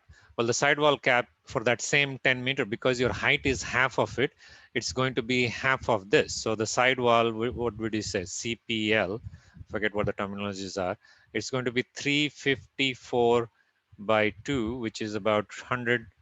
I'll just approximate it to about 100. What is it? 170 um, attofarad, right? So the sidewall is also less. Now, when we move to finer technologies, this distance actually remains almost the same, which means that this cap, the parasitic cap from metal 2 to metal 1 still remains the same, pretty much.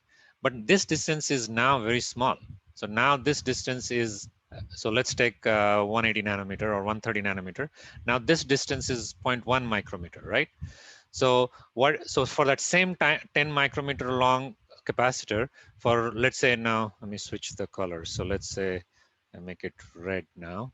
So now let's say we are doing it for 0.13 micron technology, where now the separation, this separation is now, the D, I'll call it D, is 0.1 micrometer, right? So what is the unit area capacitance for the sidewall? So Cpl, I'll call it, unit area capacitance. That is going to be what?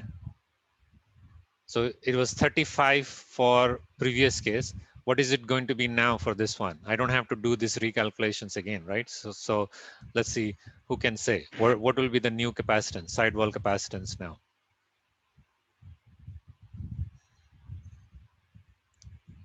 Unit area capacitance. Instead of 35.4 attofarad per micrometer square, what is it going to be now?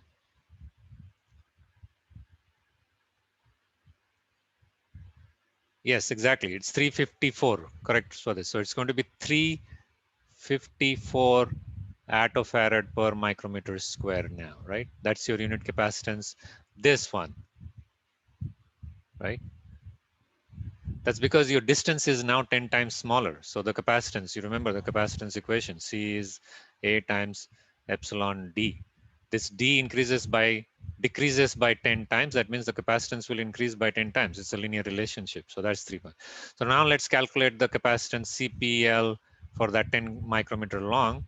So now how many, oh, actually,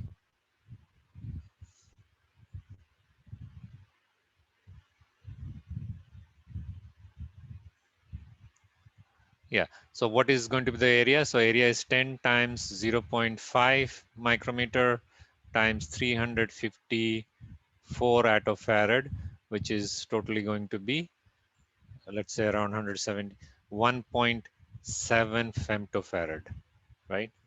And here it was 0.17 femtofarad, right? So basically it went up by 10 times. Okay, because this height is um, 0.5 times. Okay, so now you can see why the routings are becoming a challenge in your technology. Like we saw the resistance. So now your resistance is actually increased 10 times, and your sidewall capacitance, because let's say you are routing this metal and this is your output of your inverter. This could be output of your like input of your amplifier or something like that. Now suddenly your coupling goes 10 times worse, or your delay goes 10 times worse. Actually it's 100 times worse now, because the RC constant becomes 100 times worse right now. And that's why it's a routing challenge um, for um for the newer technology. Okay, so this has a question. So it's for zero point 0.1 or 1 micron technology. For zero point 0.1, I'm saying for 0.1 micron technology, see in 1 micron technology, your separation is only 0.5. So your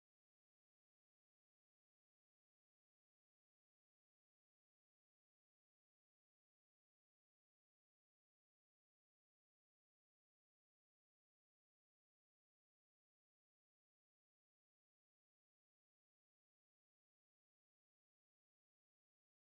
So what I'm showing is that point 0.175 femtofarad for the sidewall. But when you went to, hello, can you guys hear me? Yes, sir. Yes, sir. Okay, looks like I got cut off in between. Yes, but it's okay. Okay, um, so you can see basically what I'm trying to show here is that, okay, let me draw another diagram which will be more clear. So what I'm showing is that, um, so it doesn't have to be metal one. So this is your substrate. So this is 1 micron technology, right? So what I'm showing is that you had, let's say this was metal one. I showed metal two. Well, let me keep it same so that you guys don't get confused. So let's say this was a big block of metal one, and these are your metal two wire running, right? Oh,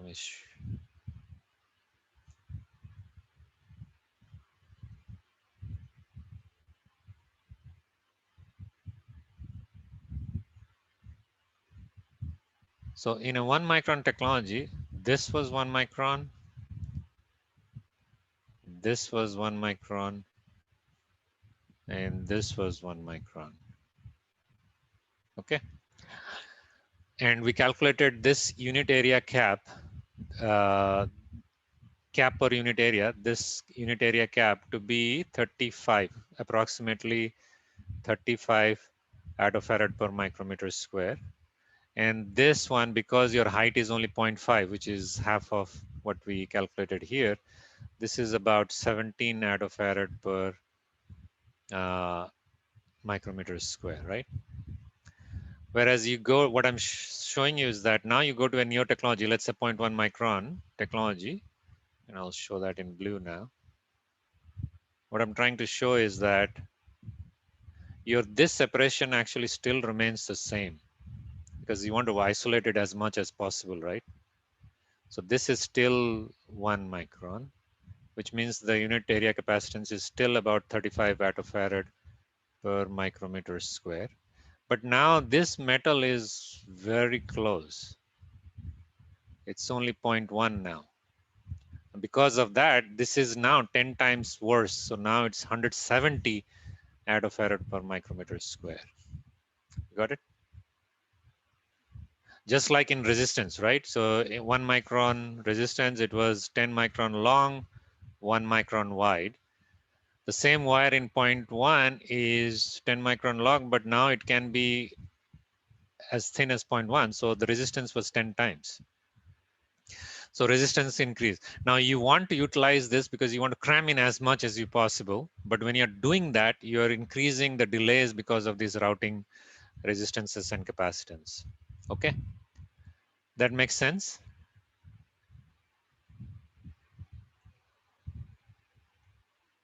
Okay, so Satya is asking, sir, when we are going for lesser nanometer technology, the capacitance will increase between the metal. Is the higher value capacitance good for the IC? No. Like I said, in analog IC, actually we use this fact, right? In analog IC, we use what's called MOM capacitors, metal on metal. So what we do is we actually put metal as much as we can, because we know that this distance is so small, we get a very high density capacitance. But from a routing point of view, you don't want any capacitance at all. These are parasitic capacitance. So obviously it is bad. And that's what I'm saying. These are the challenges for your lower nodes. Okay. So I hope that answered the question, Satya. Okay, so this you're asking, but sir, from the terminal point of view, it may change, right? Sorry, didn't understand the question. What do you mean by terminal point of view?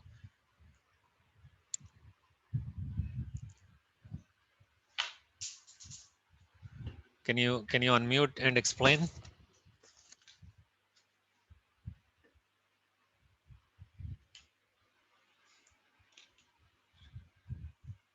Oh, from which terminal? Well, it's always end to end, obviously. I mean, it doesn't matter, right? Like the resistance, yes. So, for example, let's say you have an inverter here, and so you take this long metal wire, right?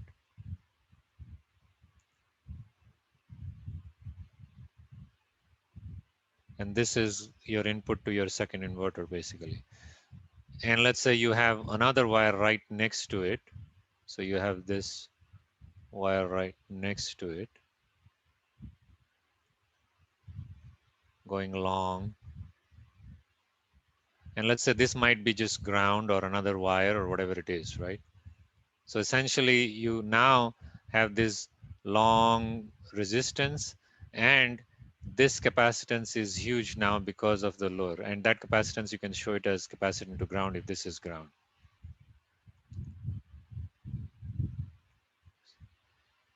Upper to lower area, yeah, that's what I'm showing, that basically. So this is saying it depends on where the capacitance is, of course. But what I'm trying to show you is that in lower technology, you have, this is still the same, but because you're allowed to route close by, people will obviously route it because they're trying to do that, right?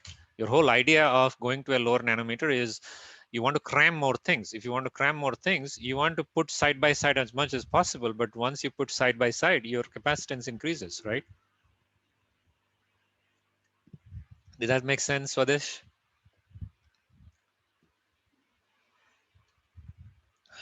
Okay.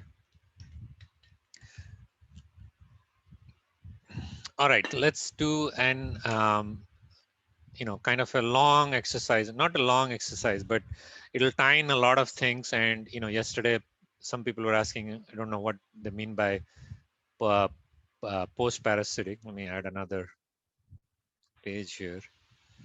So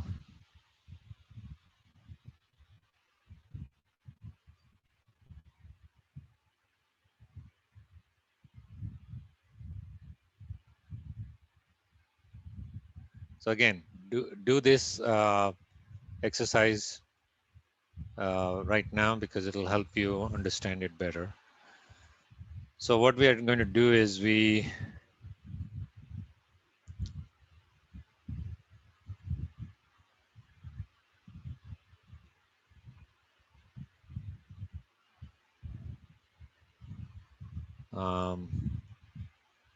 so I'm going to draw. Remember, we've been drawing inverters yesterday the whole day. So I'm going to draw this inverter here. So this will be your N well, and then you're going to have your source P plus here, your source P plus here, and this is your thin oxide. And then your NMOS is going to be, and then your gate on top of it, and so on. And your NMOS, I'm just going to put it a little far away. It'll be on P substrate or a P well, doesn't matter. N well, and this is going to be here, your NMOS, and obviously your gate. So we'll just do a simple calculation. Remember, to connect this source to a metal, you need a via, right? So you're going to have a via.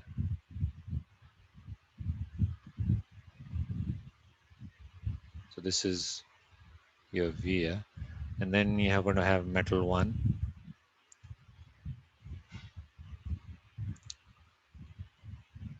So this is your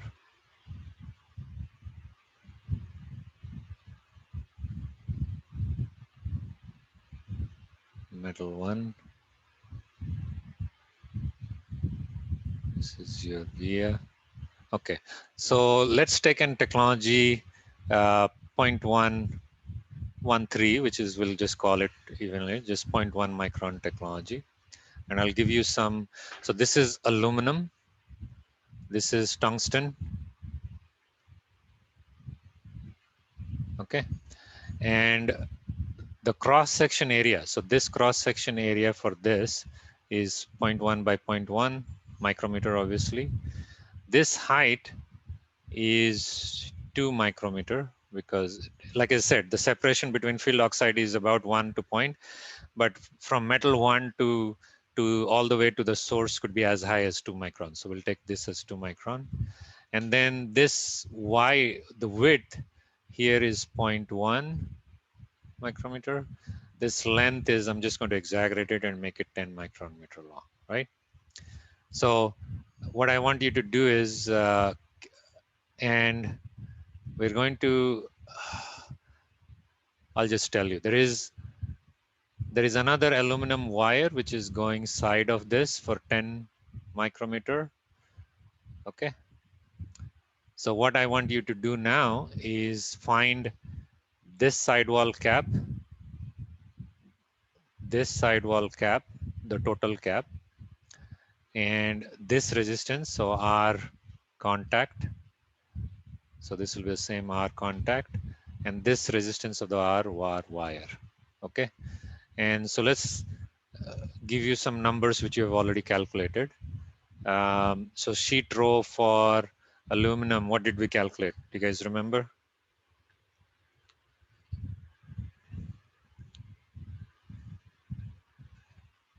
Sheet row for aluminum, what was it? 27, I think it was, right? 27 milliohms per square, right? And then, and this one we haven't calculated sheet row, so I'll give you the resistivity. So resistivity for tungsten is 55 milliohm micrometer, right? And then what else? This bottom plate cap, CPP, we calculated, what is it, 35 attofarad per micrometer square. And then the Cpl, the sidewall, we calculated as 170 attofarad per micrometer square.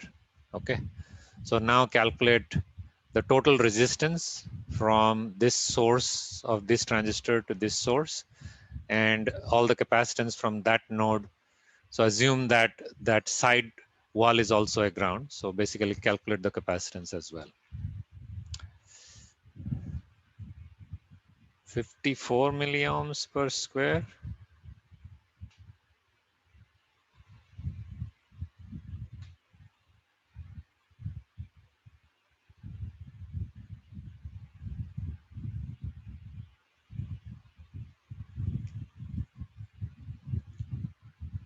I think aluminum is, we calculated 27, right?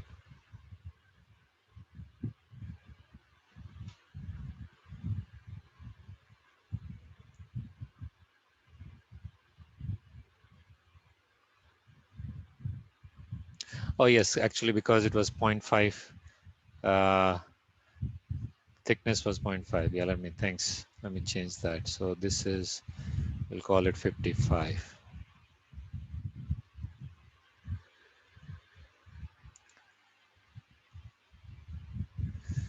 Okay, so let's,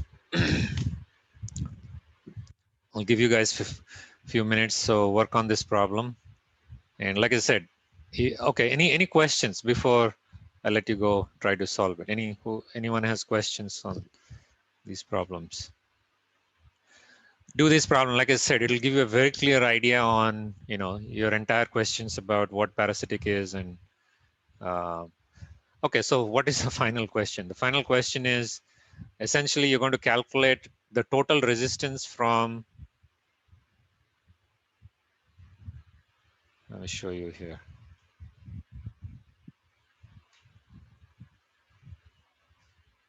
Sorry. The total resistance from this node all the way to here. So essentially it'll be the resistance of this tungsten via plus the aluminum wire plus another tungsten via, right? So this, you want to calculate this total resistance and the total cap, which is basically the cap from this node to ground and the sidewall cap from here to this sidewall thing where the separation I've given you as 0.1 micrometer as well. And we have already calculated those unit caps. So I've given you all the unit caps and the sheet row resistances and all that. So you should be able to calculate this right now. Okay, so I'll give you guys a couple of minutes to try it out.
The distance between two tungsten wire, 10 micrometer, right? So this is what I've shown. So let me just highlight that in a different color. Maybe it's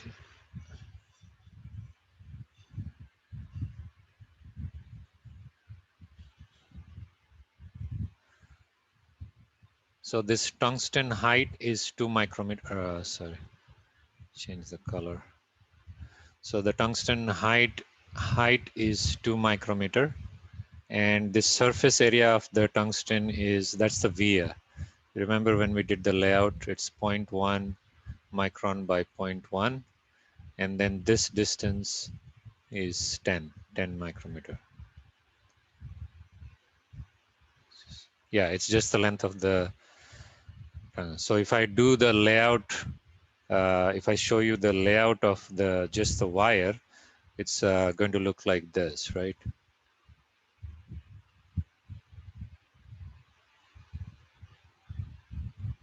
Actually, let me draw the entire layout. Yeah, while you're doing that, I'll draw the layout.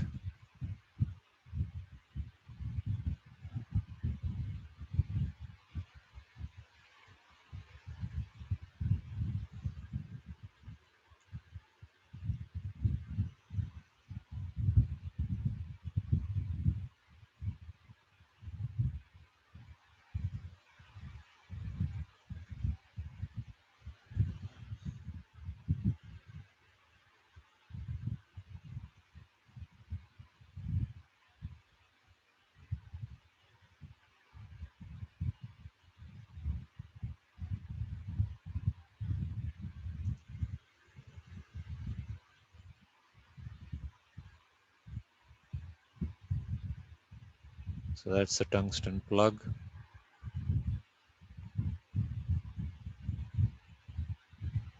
And yeah, blue is the metal wire.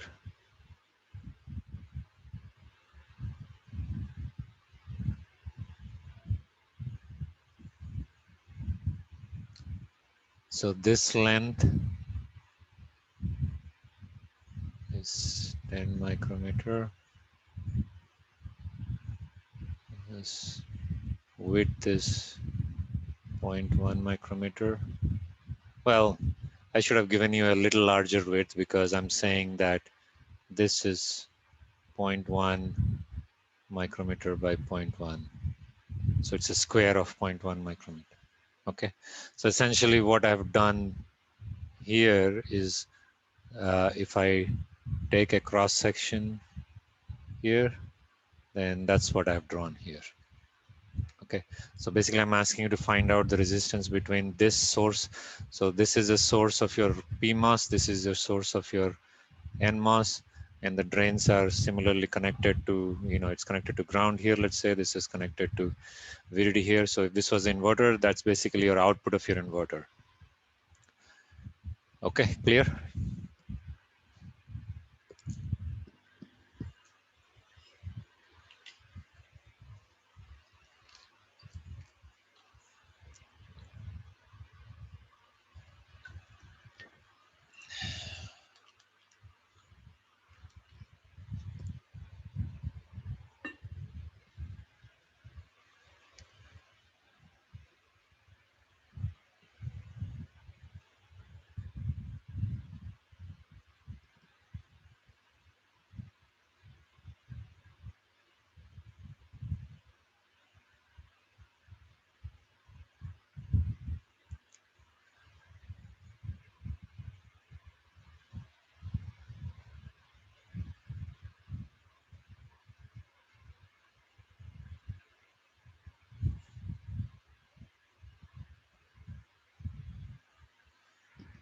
Okay, 7.7 ohms. So split them into the vias and the wire resistance separately.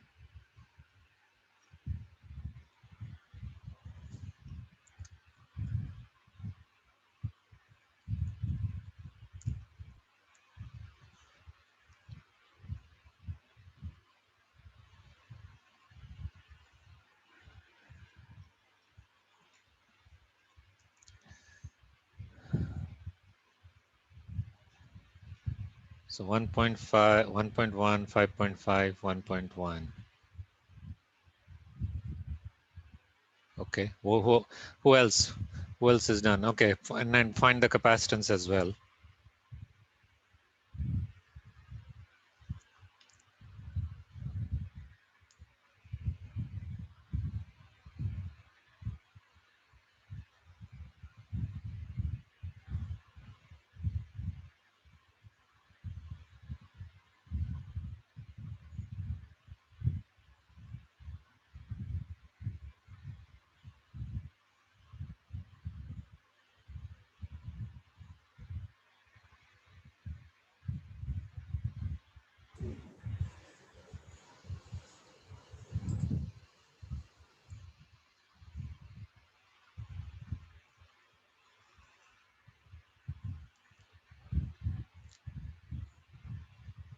I hope people are able to at least proceed with the calculations.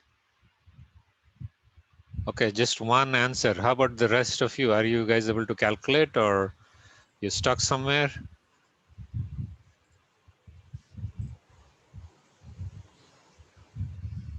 Please try, everyone. Yeah. One or two guys are doing. So Jackie, you have your hand raised. Do you have a question, or you can unmute yourself?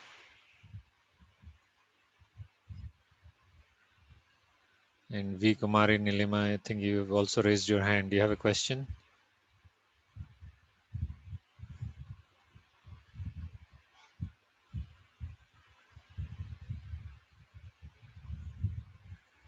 Ashwini Kumar, which parameters we have to find? I think you went to sleep or something.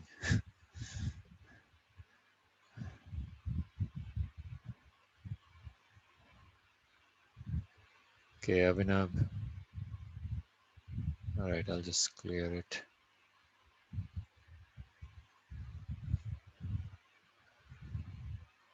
Okay, everyone raise your hand who's able to understand the problem before even you proceed it. Just raise your hand. Just want to see how many people just didn't get it at all.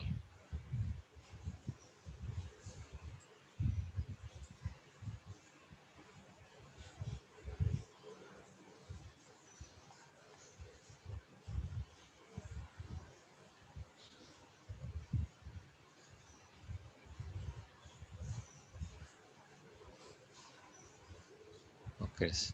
Still a lot of people seems like they just don't understand the question.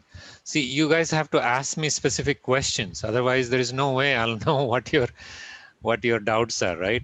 So if you have a specific question, if you ask me, then if you just say, please repeat it, I mean, that's not going to help. I mean, we'll do that. We'll repeat a lot of it, but um, you guys have to understand, try to understand it and at least ask specific questions. Without that, it's very difficult for me to answer.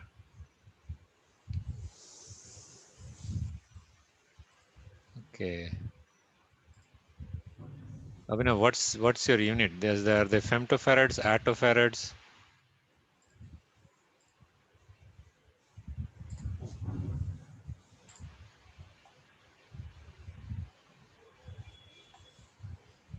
Okay, now everyone who's able to at least start solve it, raise your hand. So looks like at least half of you could understand the question. How many of you are able to solve it? Raise your hand. Even if it is wrong answer, don't worry about the answer.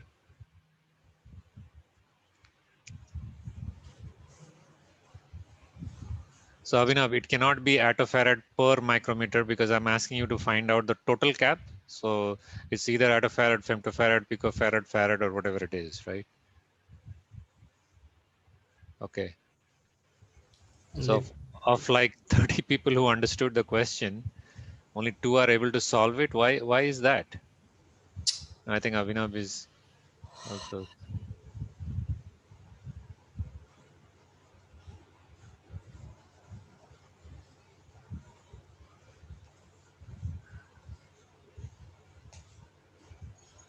Okay. So people who understood the question but not able to solve it, where are you stuck? What is the problem? Can somebody point out like what's the problem?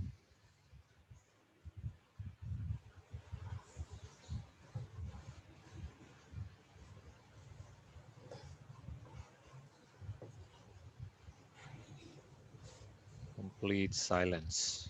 So, Bratranjan, where is the problem? Yeah, we have to.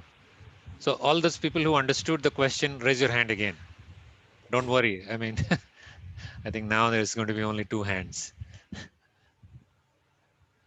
All of you who understood the question, raise your hand again.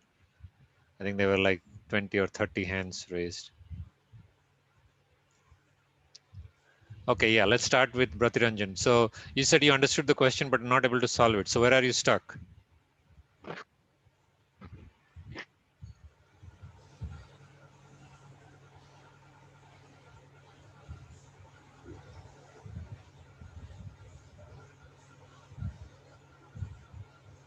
Okay. Hello. Yeah, Bratranjan, can you unmute yourself and say why are you not able to solve it? Where are you getting stuck?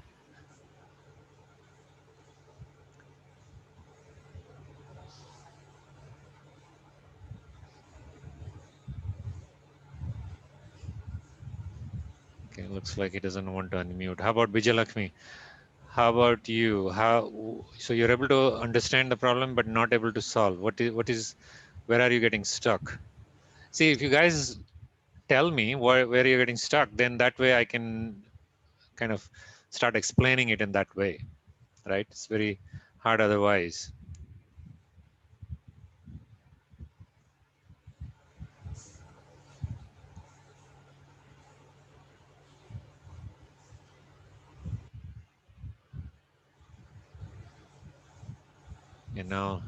Okay, how about Sandhya Rani Saud? Can you explain why you're not able to solve but able to understand the question?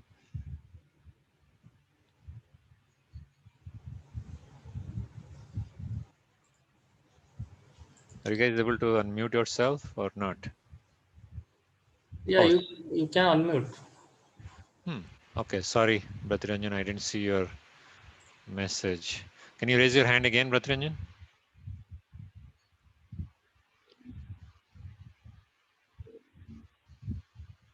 I thought you should be able. Yeah, try You, now. you can unmute. Yeah, I think it is. Yeah, you're allowed to unmute. I'm not sure why you're not. Still not able to unmute, Bratranjan? Oh, that's weird. Oh, yeah, it's unmute because Samaranjan could have. The option is for you people to unmute. Yeah, we are able to because so this is able to do it. So why can't you? Maybe it's something on your side or you just don't want to unmute.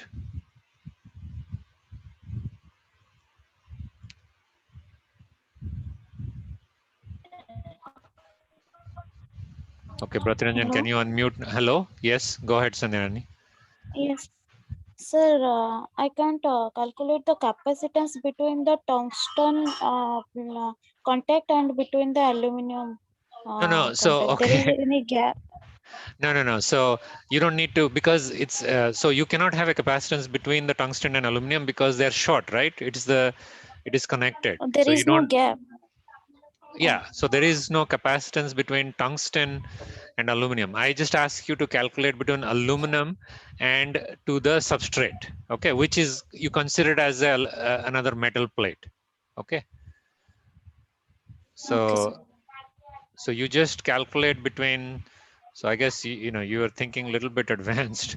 So there is capacitance between this aluminum and this, but that's like too long. You're not going to get anything. You'll get like zetofarads, right?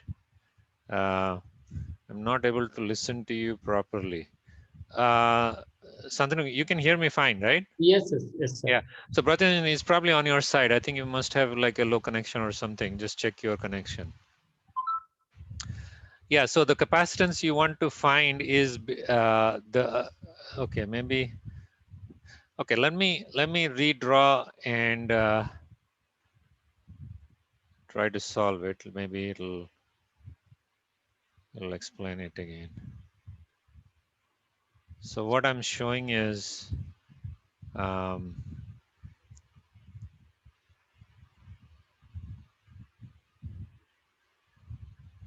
so I'll just draw the tungsten and the metal, okay? So if I draw just the tungsten,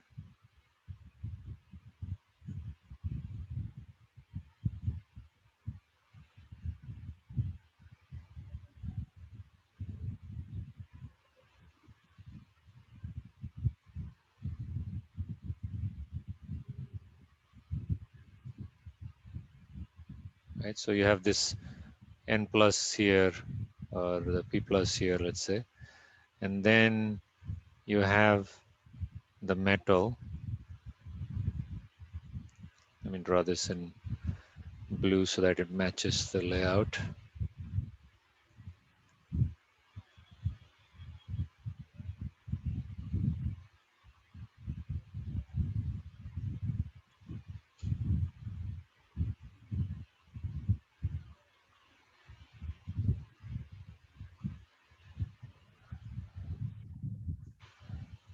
And then there is another wire just beside it.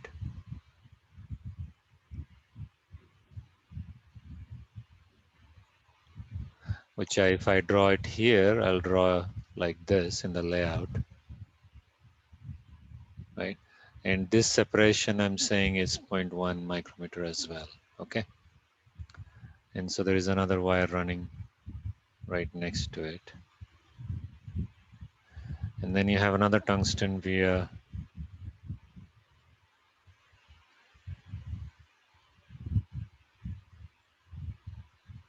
that's straight I can draw now. And that's your source of your so NMOS, so this will be N plus here. Okay. So I want you to find out, so let's say this big block here. So this is, and I said this height is 2 micrometer, and okay, and the cross section area of this is 0.1 micrometer by 0.1. Okay, so 0.1 micron by 0.1, and then this is 0.1. Obviously, I'm not drawing to scale, so you have to kind of forgive me for that. And this length is 10 micrometer, and this width is 0.1 as well. I'm taking this length because we have already calculated these values, right, which I've shown on the side here. So what I'm asking is, first of all, you find out this R contact, or let me call it R via. We call these vias. Actually, this is contact because, so R contact, and then R wire. So you have one resistance here going from, let me draw this in orange here. So you have this contact resistance, this whole wire resistance, and then the contact resistance here. So I want to calculate that.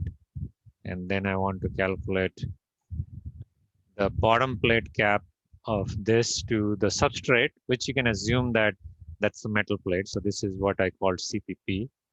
And then the sidewall cap over here, which I'll call it CPPL. And let's say this wire here was ground, and this was ground as well. So both these caps will go to ground, right? Okay, so let's first calculate the contact resistance.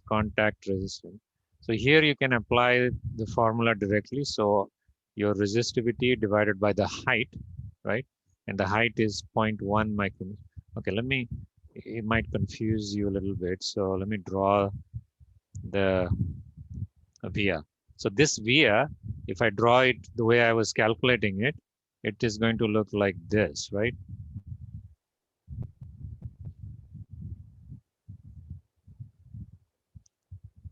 This is 2 micrometer length, and this width is 0.1 micron, and the height is 0.1 micron, right?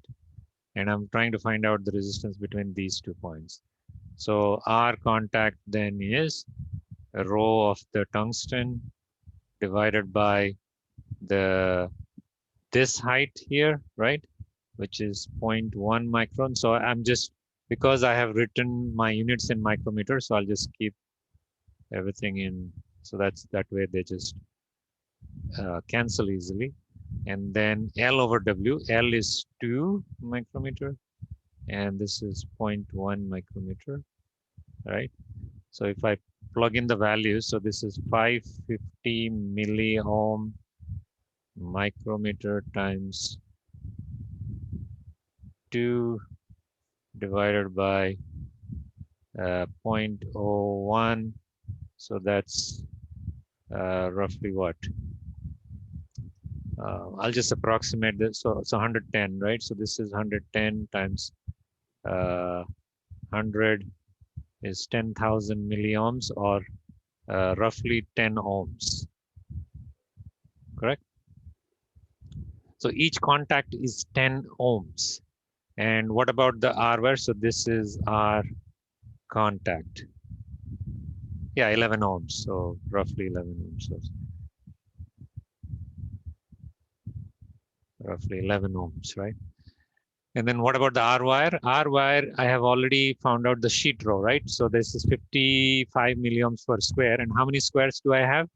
The length is 10, width is 10, width is 0.1. So how many squares are these? These are 100 squares, right?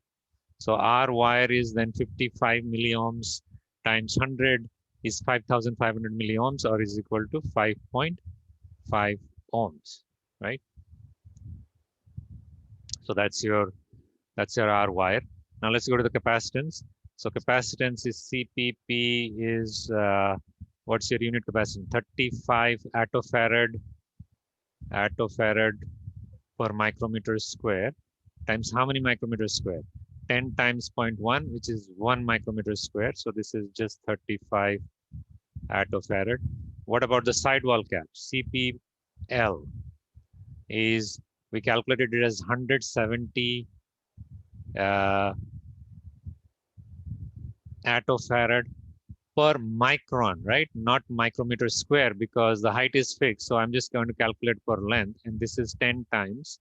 So which means it is 1700 attofarad, or is 1.7 femtofarad. So you can see that for the finer technology, the sidewall cap is much bigger than 35 attofarad, because 35 attofarad is only 0.035 femtofarad, right? So that's the capacitance, right, from the ground.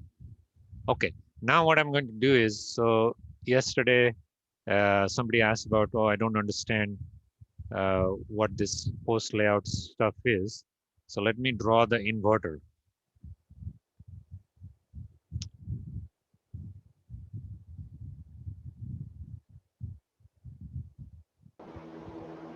Sir, Yeah. sir, actually I have a doubt regarding that Cpt and Cpl. Yeah. Sir, actually, in our Your like voice that, is very, very low. Can you speak close to your microphone, or? yes, sir. Uh, is it audible now? Yeah, still low. Go ahead. I'll try to grab as much as I can. Sir, actually, I am asking that in case of SiO2 as a our medium, we can take that 35. This way.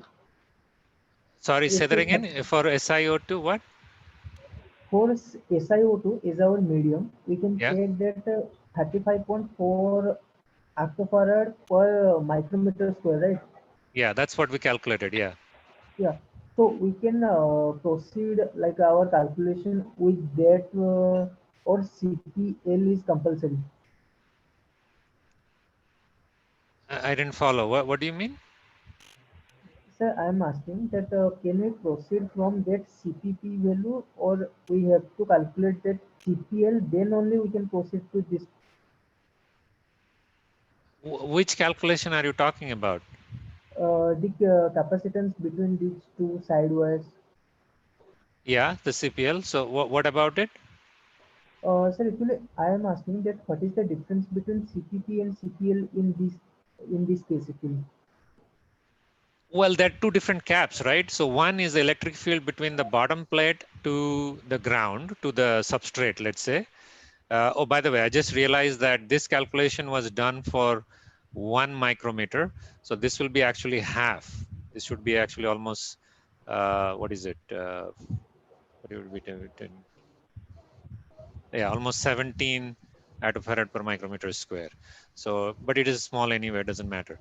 So the thing is that those are two different caps, right? So basically, when I showed you in the previous slide, where is it?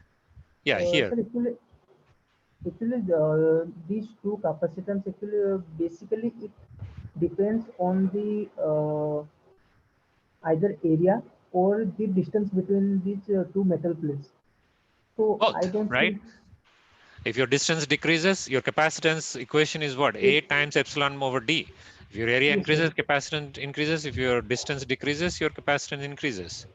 So we can take that 35.4 octofarad per micrometer square is our unit, and then we can proceed into if our height is increasing or distance is increasing. Likewise, we can calculate for further, right? But that's how we did. right? We did not calculate the CPLs from scratch, right? What we said was we calculated CPP for 1 micrometer length here, right? We calculated Uh, for 1 micrometer length here, the unit cap. And then we said, oh, our silicon dioxide is still the same. We don't need to calculate it again, all over again. We just know that this height is 0.5 for this unit area and distance. We just did the fudge factor, right? So you have A over D.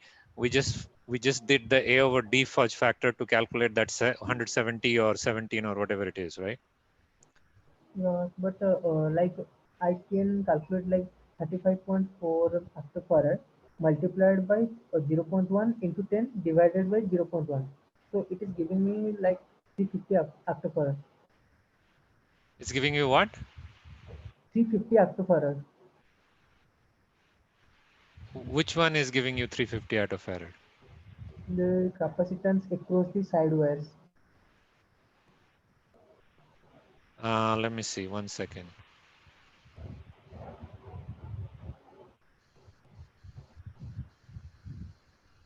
No, so I'm still not following the question. Are you saying this number is twice, or what are you saying? I still don't follow.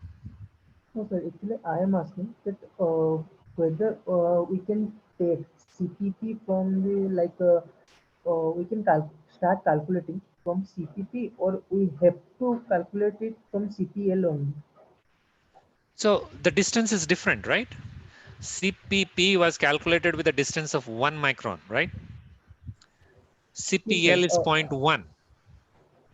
But we can the distance we can But calculate according that's to exactly our. what we did here. Who is speaking, by the way? It's Suresh, sir. So that's exactly what we did here, right? So what we said was because the height is 0.5 and the distance is 0.1, then you do 0.5 divided by 0.1. That's actually a factor of 5. I mean, what is it? 350 would have been 100, so it's a factor of 50. That's how we got 170 attofarad. And in this example, I kept the same distance so that you don't have to recalculate this value again.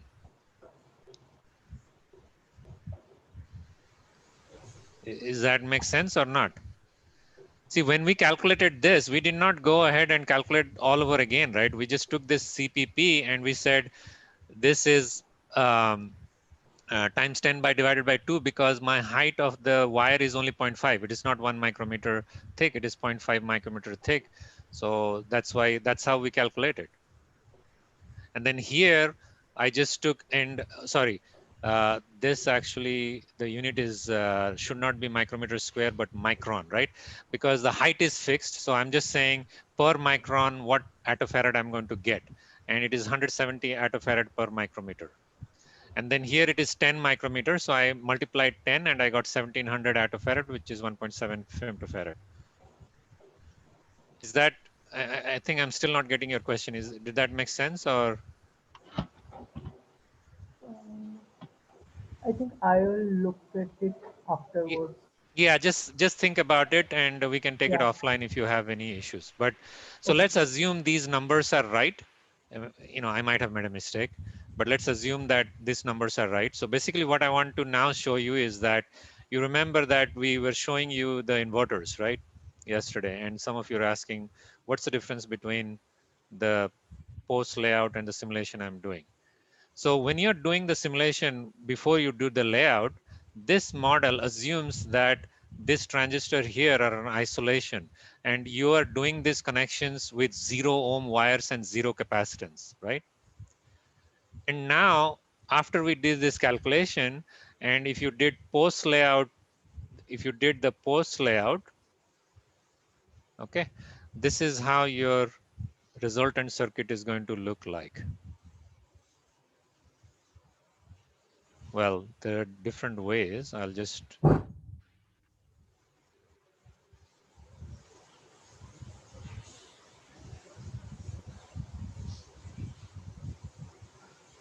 So this is your tungsten, which is, what did we calculate? 11 ohms.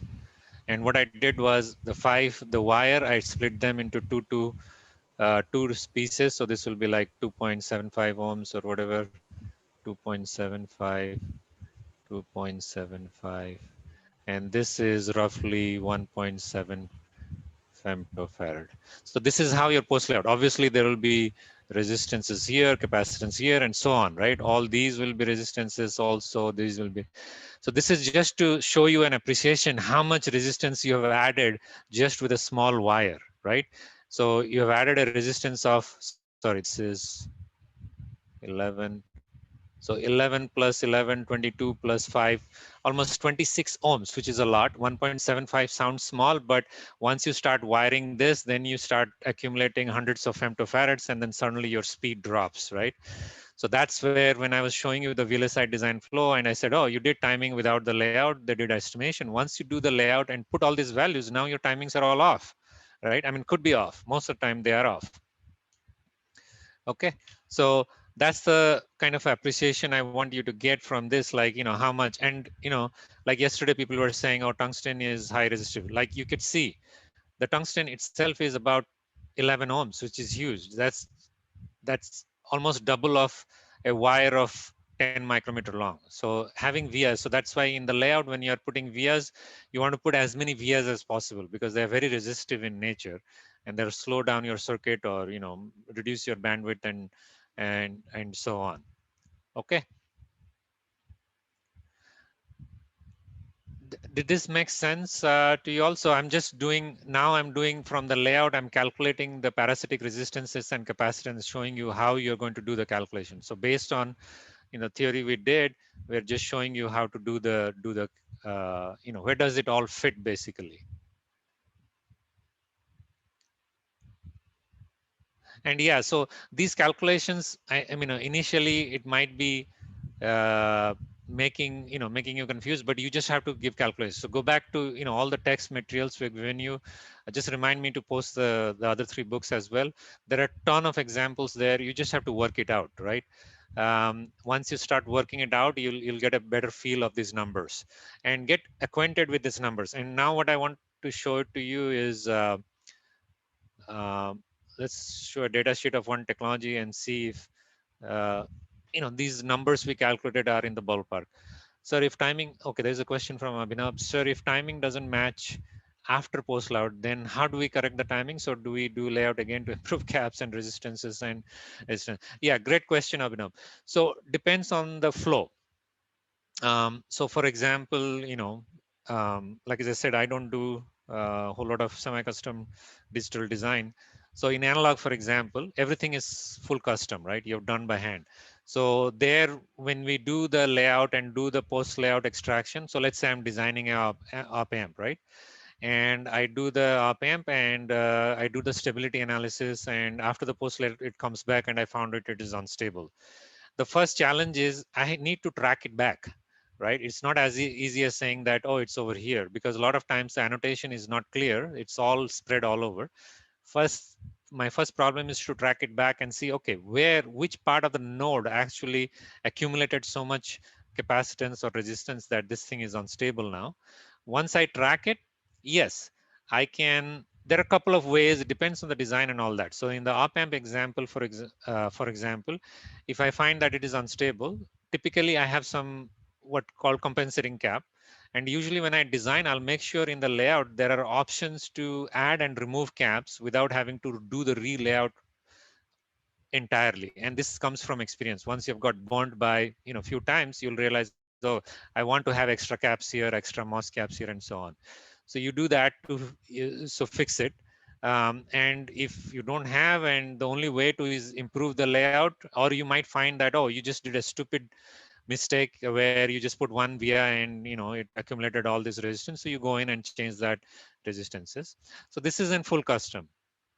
In semi-custom, where it is automated, it is much more complex, because what happens is you do your synthesis and your timing passes and all that, you do your placement and routing, and your timing doesn't pass.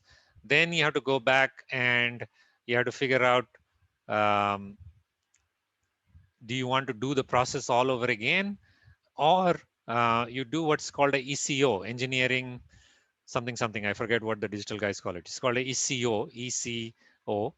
where you, because some of these, even though it is automated, some of these takes days and days to get it right, right?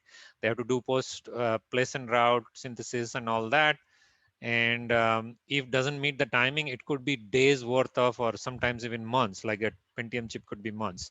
So in that case, what they do is they actually isolate where the problem is. So for example, Puneet was showing you, right, how to add buffers and create setup and hold time delays. So if so, the timing report will actually give you, it will flag you and say, oh, this flip flop is meeting, not meeting the timing. And if you find out, oh, it's just a uh, setup time violation, you might add some buffer or something like that and do it. If it is a whole time violation, then it's a problematic. But if it is a setup time violation, then you'll say, oh, I'll just add a buffer here, and you put in what's called a ECO. And ECO is basically saying, don't do all these process again. Don't go through place and route, chip planning, synthesis, clock tree, because those are huge process. Because it's just one tiny problem. I'll fix it by hand, and you let the tool know. A lot of the tools will be able to digest that in and say, okay, I know that there was a change here which is not reflected in the gate level and so on, and they will backtrack it. The tools are smart enough to backtrack it. If the tools are cheaper and they're not able to do it, you have to do that manually and keep track of it, which is a huge nightmare to do it for bigger designs. But to answer your question, yes, you have to go and fix it in the layout, basically, one way or the other. There is no other way. um, I mean, um, in digital, I mean, there are ways you can just say, oh, I'll ignore this, in the sense that, so let's say, um, you're designing some chip which needs to run at 100 megahertz, right? And you got a timing violation, and you got timing violation where a couple of places you got timing violation in setup time of your flip-flop by, let's say, 10 nanosecond, right? You say, fine, setup time, I will just delay, instead of 100 megahertz, I'll run that 95 megahertz and it'll all pass, right? Because you're just allowing more time in your clock period for it to settle. And so you can just say, I don't have time to redo this and all that. I'll just make sure that I don't run it at 100 megahertz. I'll just run it at 95 megahertz, and it will pass, and I'm okay. So that's one way to fix it, is that you basically you're reducing your spec. But if you have a whole time violation, for example, um, then there is no way to fix with the clock cycle. You just have to go in and fix it in your design layout or whatever, wherever it is. Okay. So I hope that answered your question, Abhinav.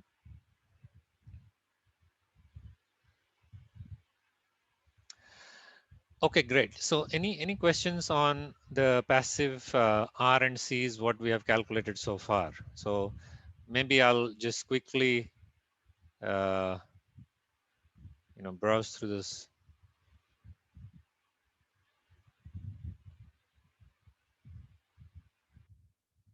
So we started with a block of semiconductor material, which I said, like, for resistance is also the same. And then we, based on the field equations and the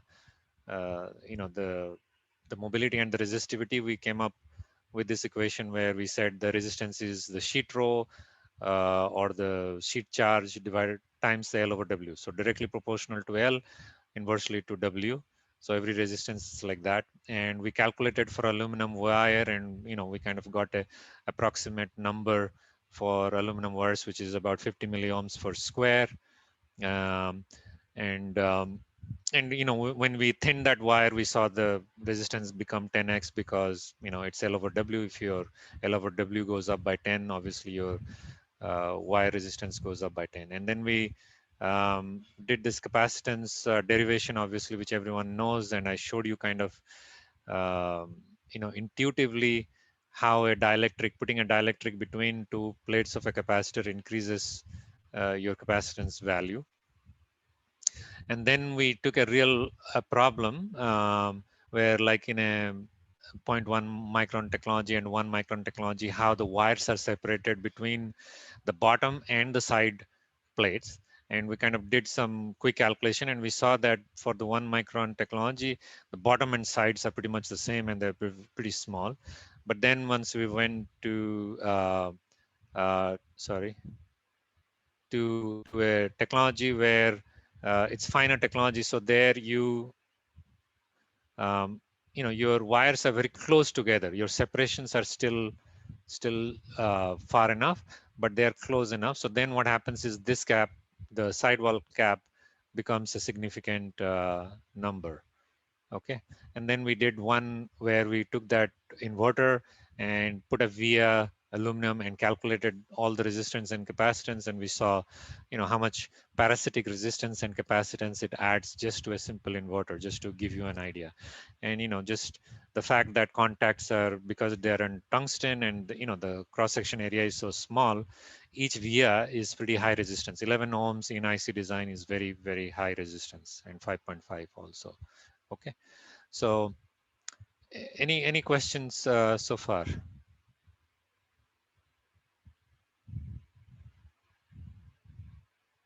Is it possible to develop a cap between metal and polysilicon? Yes, of course. So you'll get, so I think the question probably is, yeah, these are simplified. So I think the question is, is it I don't know if you can see it here on the top. I think the question is, can we develop a cap here? Yes, of course, because there is electric field from here to here, and all that will be captured by your parasitic post layout parasitic extraction.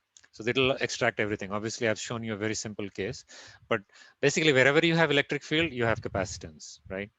Because any point to another point, there is electric field line, there's a capacitance between those two points. And that's what I kind of derived from here. And so let me show you now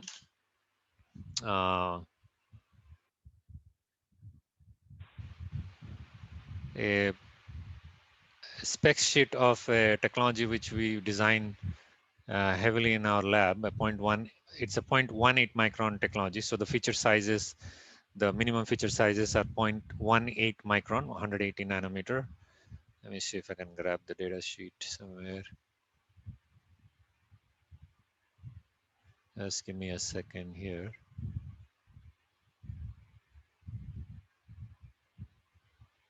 Okay, so I think this will be a good place to.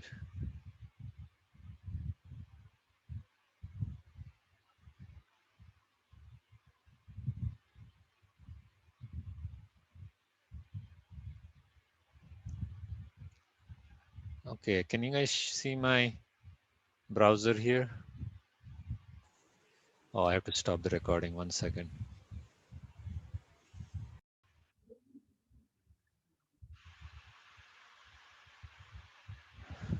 Yeah, like Abhinav shared, it's a proprietary information. So, but if you go to your books, the Hodges Jackson, they actually have typical numbers for 180 nanometers, 130 nanometer. And then, in our GitHub page, if you go very end, there is a link to Skywater. Skywater is this open PDK. So they share all their information. So you'll find all their informations over there. So, okay.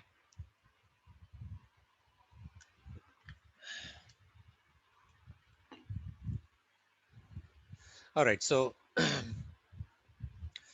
just want to end the discussion with the fringe one. So I showed you the sidewall, but let's say this is, this is your substrate or diffusion or metal one, and then you have a metal wire here, right? And if you have a single metal wire, for example, let's say like this,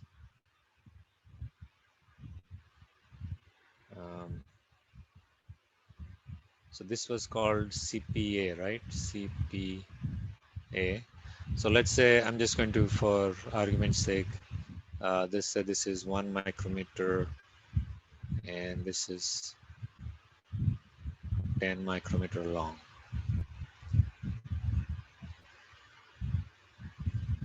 Somebody's asking, oh, Sandharani is asking, is CPA the same between different metals and below the metal plate?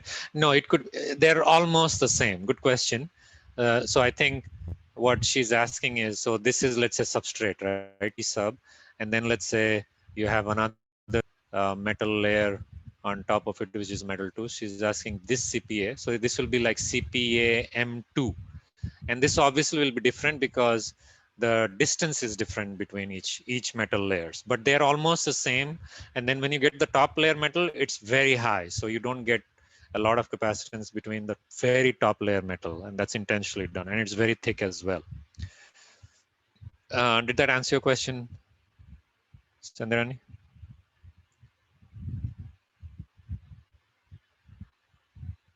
Okay, good. So as you saw that if there is a metal right next to it, then you use the what are the terms? I forget. So CPA, CPP, CC, yeah. You know, those are not standard terms. They differ from data sheet to data sheet. So, and this fringe cap, like I, you know, showed you in the first graph, that's called CPP, and this is between this metal plate. This is CC. Okay, so forget this now. Let's say, so this is CPP. Now, CPP is from one side, so you'll have CPP on the other side as well, if this was isolated one. So this is 35 attofarad per micrometer square. This is 10 attofarad per micrometer. Per micrometer because the height is fixed. So it's basically just telling you for every micrometer how much capacitance you're going to carry, right? So if I want to calculate the total cap from this wire to the, let's say this is P substrate or diffusion, whatever, and this is, let's say, ground, right? So if I want to calculate it, the total cap, so C total is going to be Cpa times the area of the wire plus Cpp times 2 times, if this is isolated, 2 times L, because there's one cap, fringe cap here, one fringe cap here. Okay. So, all right. So let's calculate this. So what is it for this wire? It is 35 attofarad per micrometer square times 10 micrometer times 1 micrometer, right? Plus 10 attofarad, 2 times 10 attofarad per micrometer times 10 micrometer. So the total cap is going to be 35 times 10, 350 plus 200 is equal to 550 attofarad, right? So this fringe cap is very important because as this goes longer and longer, this also becomes a significant part. Like as you can see, whatever is your bottom plate cap, this fringe cap is almost the same, right? So you cannot neglect the fringe cap. And if you had another wire next to this one over here, then this would be just C total would be equals to CPA times the area, obviously. And if that wire was ground, if the wire was something else, then it will cross couple to something else, obviously.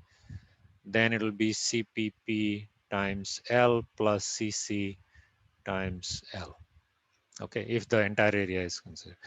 So, and all this is calculated by the post layout. But the thing is that it's not like you depend on the tool for that. The tools are just to make sure that, you know, you haven't messed up somewhere. And typically you can't calculate to the details. So you try to get your hand calculation almost 80 to 90 or some cases 99% close, and you use the tool to verify it.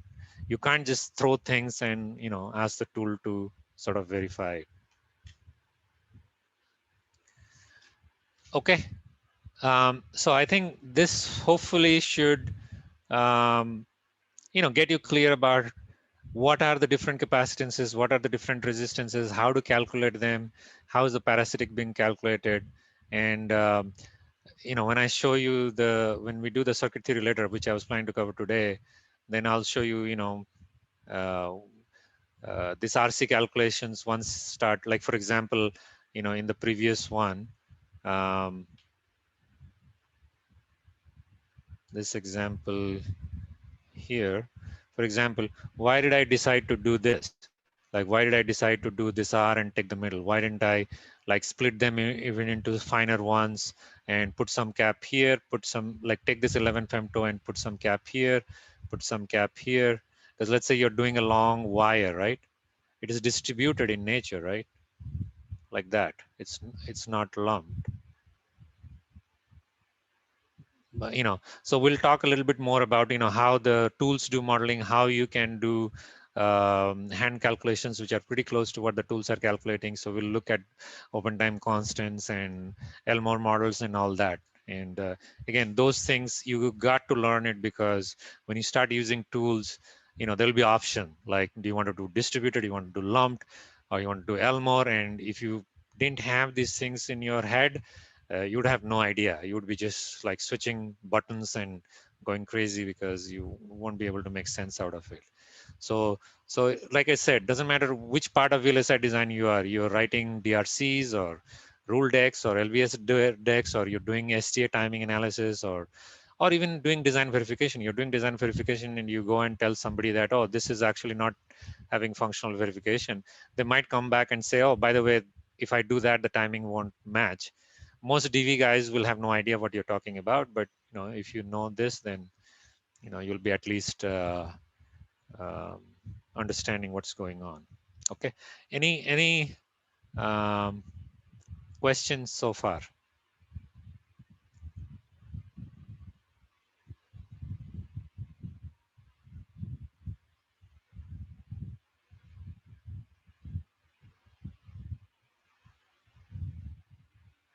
Yeah, so this is asking, if you add a cap in between wires due to internal resistor, won't it act as a filter? Well, of course it is a filter, right? It's just that in digital domain, the filter is delays. In analog, it's a pole, or it's a so filter is nothing but a pole. So yes, of course, any resistance and capacitor, they act as filters, and that's why your delay is going up, right? So in digital domain, you just worry about delays, clock skews and delays, and we'll talk more about it when we talk about different models of calculating it. But that's essentially what happens. In analog, it's basically adding poles. So I'll show you, although we are not going to do analog design in this, but I'll show you a powerful technique called open circuit time constant, and how to calculate a simple time constant given all these RCs. So uh,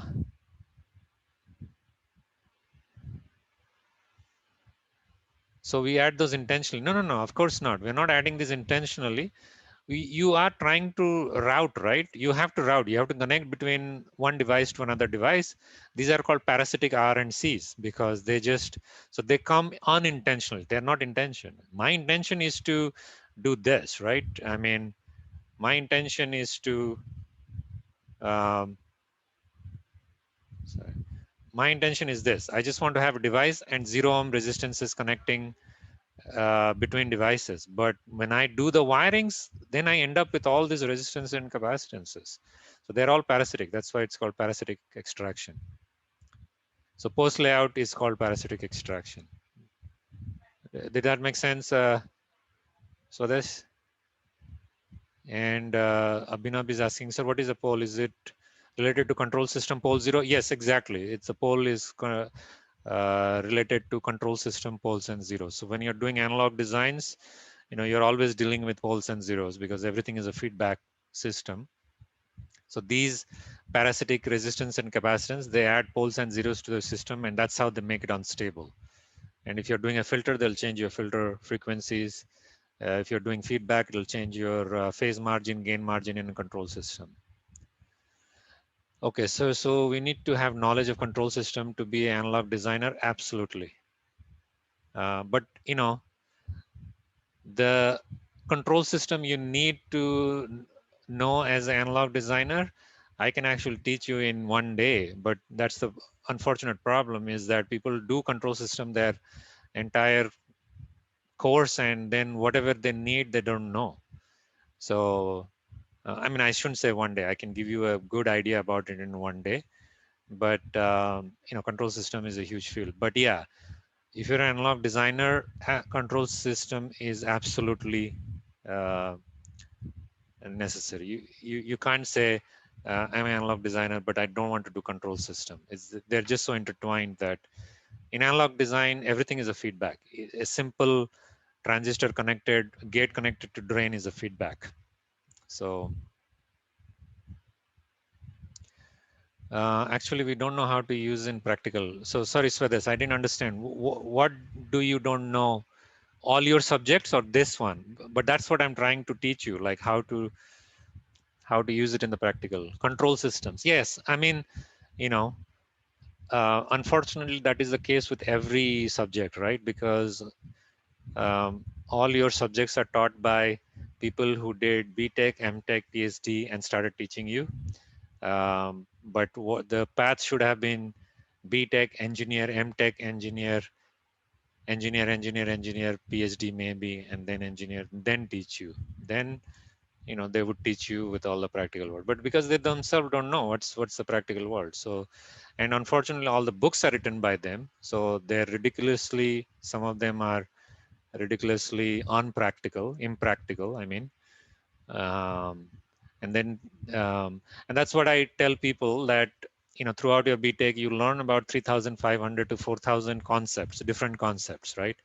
KCL, KVL, um, um, convolution, and so on, but you don't know what to focus on and where to focus it, because the rest of the stuff they'll come, you don't need to know them. Like signal processing, I never did a signal processing course, but all I needed to know was convolution. That I learned on my own.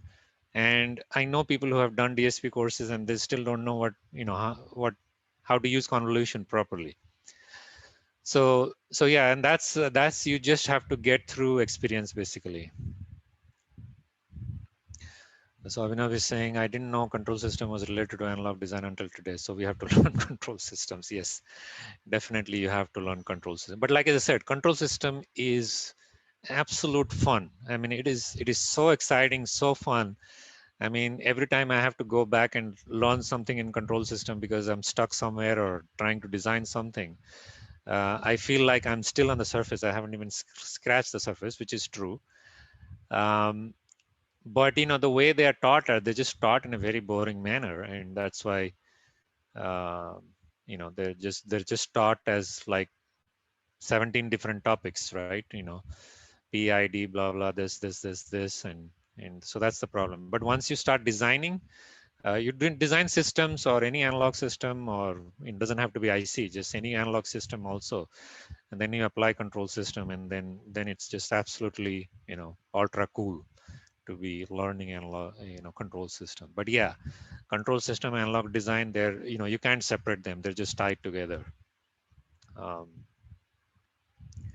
okay, so let's stop here. Like I just said, you know it doesn't look very bad outside, so but just to so I think it will be okay. So I was thinking, like, just take a quick 15 minutes break and then come back. So let's do one thing. Let's take a 1 hour break.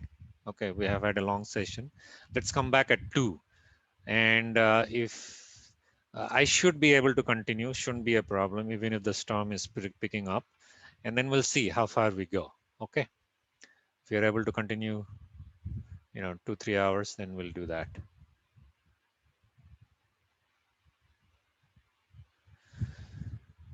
So I got CPP calculation. So when you're saying CPP, I think you're meaning, so yeah, I confused you guys. It's CPA now, 354. Which one are you talking about? You're talking about this one? Yeah, so are you talking about this 35 attofarad one? Yes. Oh, I'm sorry. Yes, you're right. I made a mistake. I forgot to multiply this by the area.